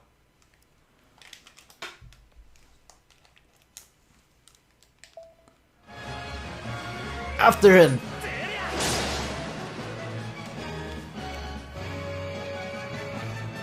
And really, as repetitive as it gets, the idea of just smacking them down, especially a boss of this size, that just feels way so satisfying for me. Anyway, gonna lead him right here. Knock down the tower. I believe if the cursed Bokubens are still around, you can actually have him knock into them and kill him in one go. Like right here, summoning the Bokubens again. Actually, I think he can harm his own minions. Just wait for him to... Yeah, he can straight up harm his own minions. So you really have no point in attacking them. Just get as close as you can.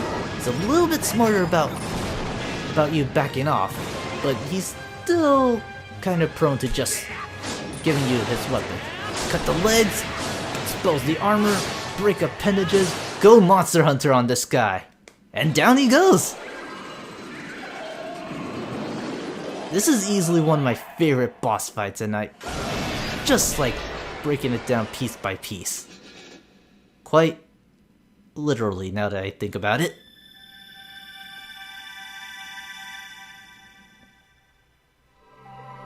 Oh wow, actually no, you're not alone, Dracali. I do know someone who did struggle at this fight too.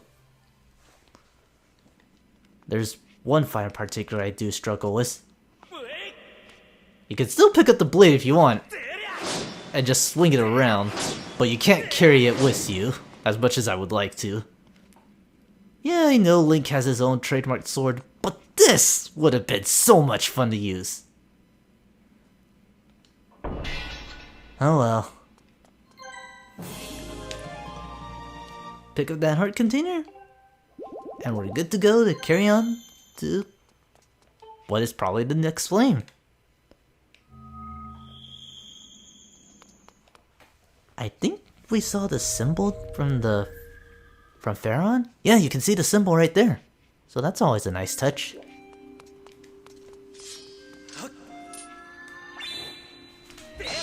But just like before, strike the symbol with a Skyward strike, and let's go get that new flame.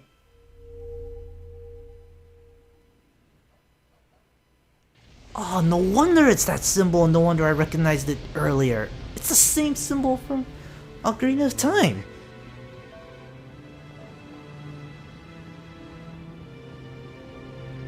Or am I thinking of a different sphere? Because you do get to see the symbols on other games. Wind Waker especially, you see the symbols. And, oh, View.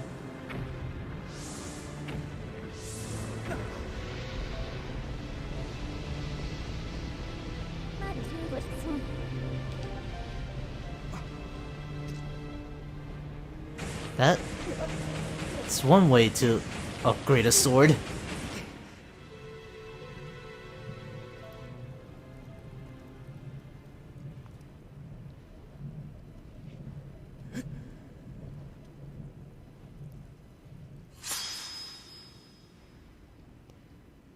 It's a little longer and sharper. Sweet. It's also starting to take a familiar form to some. I won't exactly go into spoiler turf.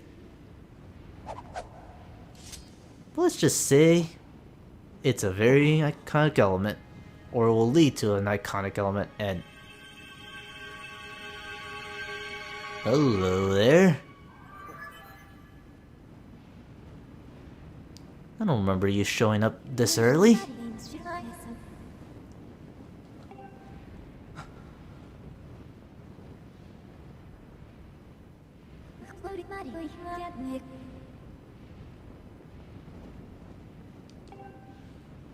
Noted.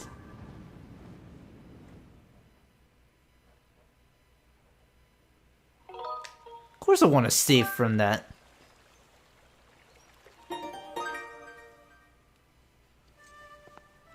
But now we got. Oh yeah, you're right. I do remember seeing that temple, or that symbol there too.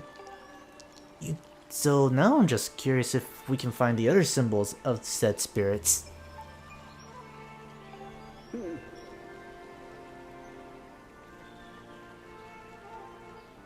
Real funny.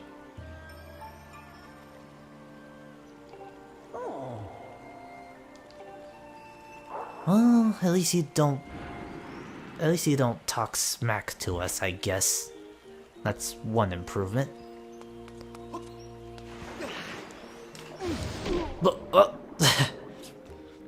Yeah, I tend to do that a lot whenever I go back to this game. Anyway, I feel we covered quite a bit. But before we go and do anything, let's go back to the sky.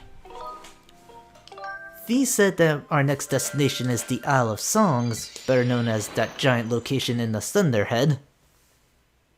Almost call it... Oh man, I can't believe I actually called it Thunderhead. Let's just say if you've been watching a certain abridged series, you'll know what I mean. I can't get that out of my head now. Anyway, our next destination is supposed to be the Isle of Songs, but I I want to go to Skyloft real quick just to see if there's anything I can upgrade.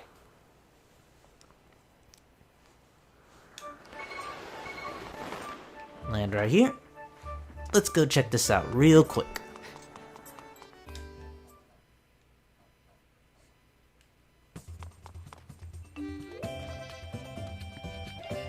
Gonzo, my man, talk to me.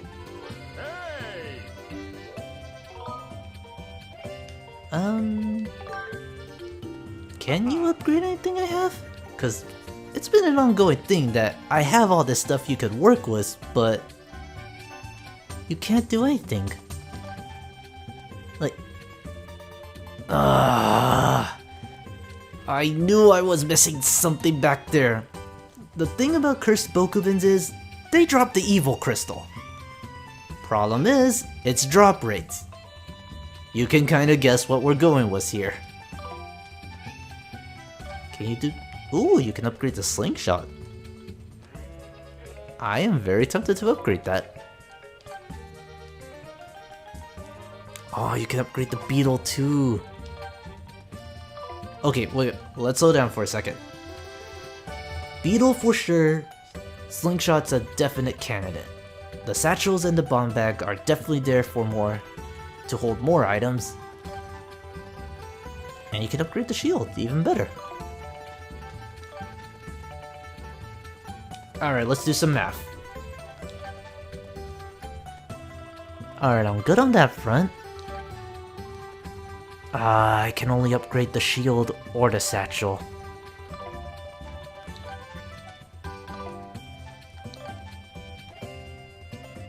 Alright, the bomb bag I can upgrade no problem.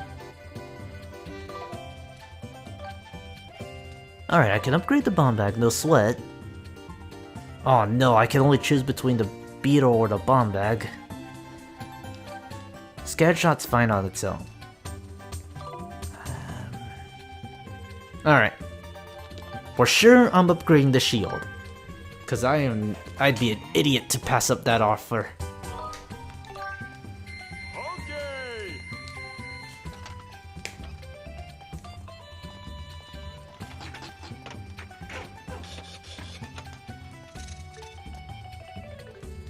Okay. This shield does the... I forgot the name of the shield, but now it's upgraded to a divine... No, Sacred Shield is now upgraded to a Divine Shield, so it's essentially the same thing, but even better. And if you want the best upgrade for it, well, you're gonna need a couple of more things. But you can also get it a lot sooner than I thought, too. So it's not all that bad. Okay, bomb bag or beetle.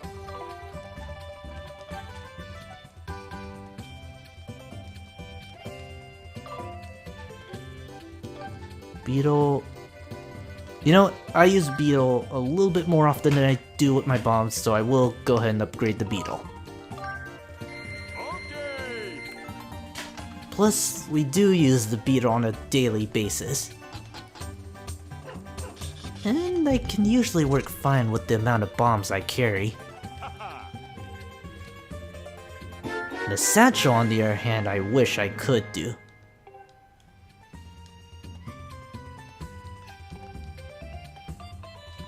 And the tough I can get the tough beetle already. You know, I'm actually heavily considering that.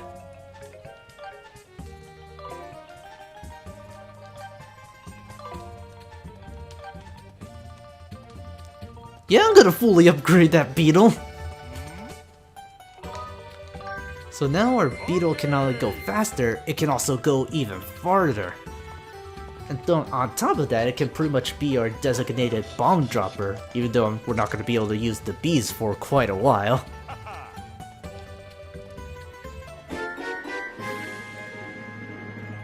It can fly farther, it can fly faster, it can do a lot of things actually. Unfortunately, we're short on ancient flowers, but I know where to get more. And...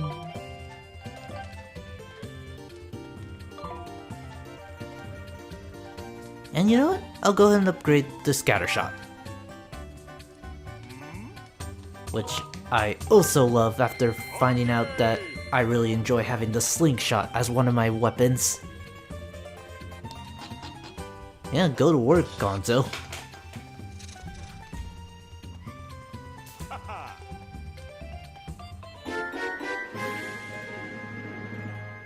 Long range shot and a big giant scatter shot. And, well, we just have a few things we can look forward to. Overall, good doing business with you, man.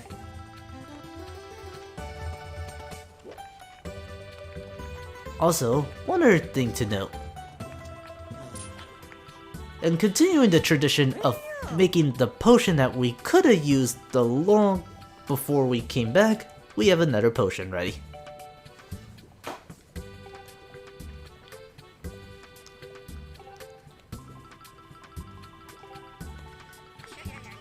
Noted. I could have used this a long time ago, but at least you're not as evil as you were with the stamina potion. I will concede to that.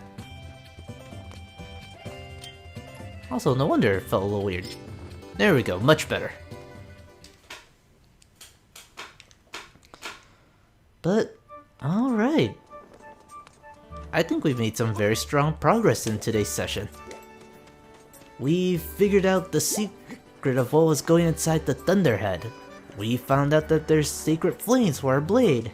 And we got one of said blades, resulting in our sword getting bigger, longer, and stronger. I would say harder and better, but pretty sure that's copyrighted.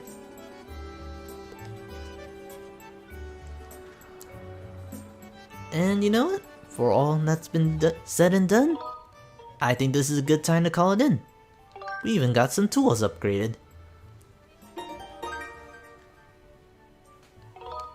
So I'd say we definitely made quite a bit of progress.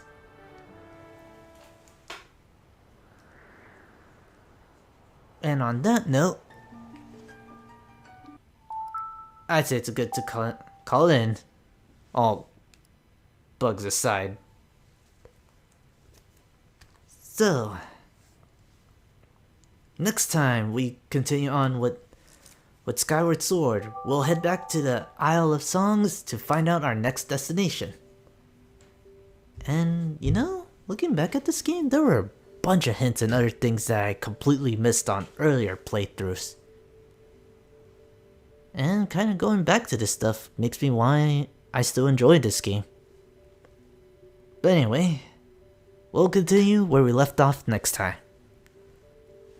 Thank you all very much for watching, and I'll see you guys next week where we continue on with Skyward Sword. Take care and good night, or good morning depending on where you are. Take care.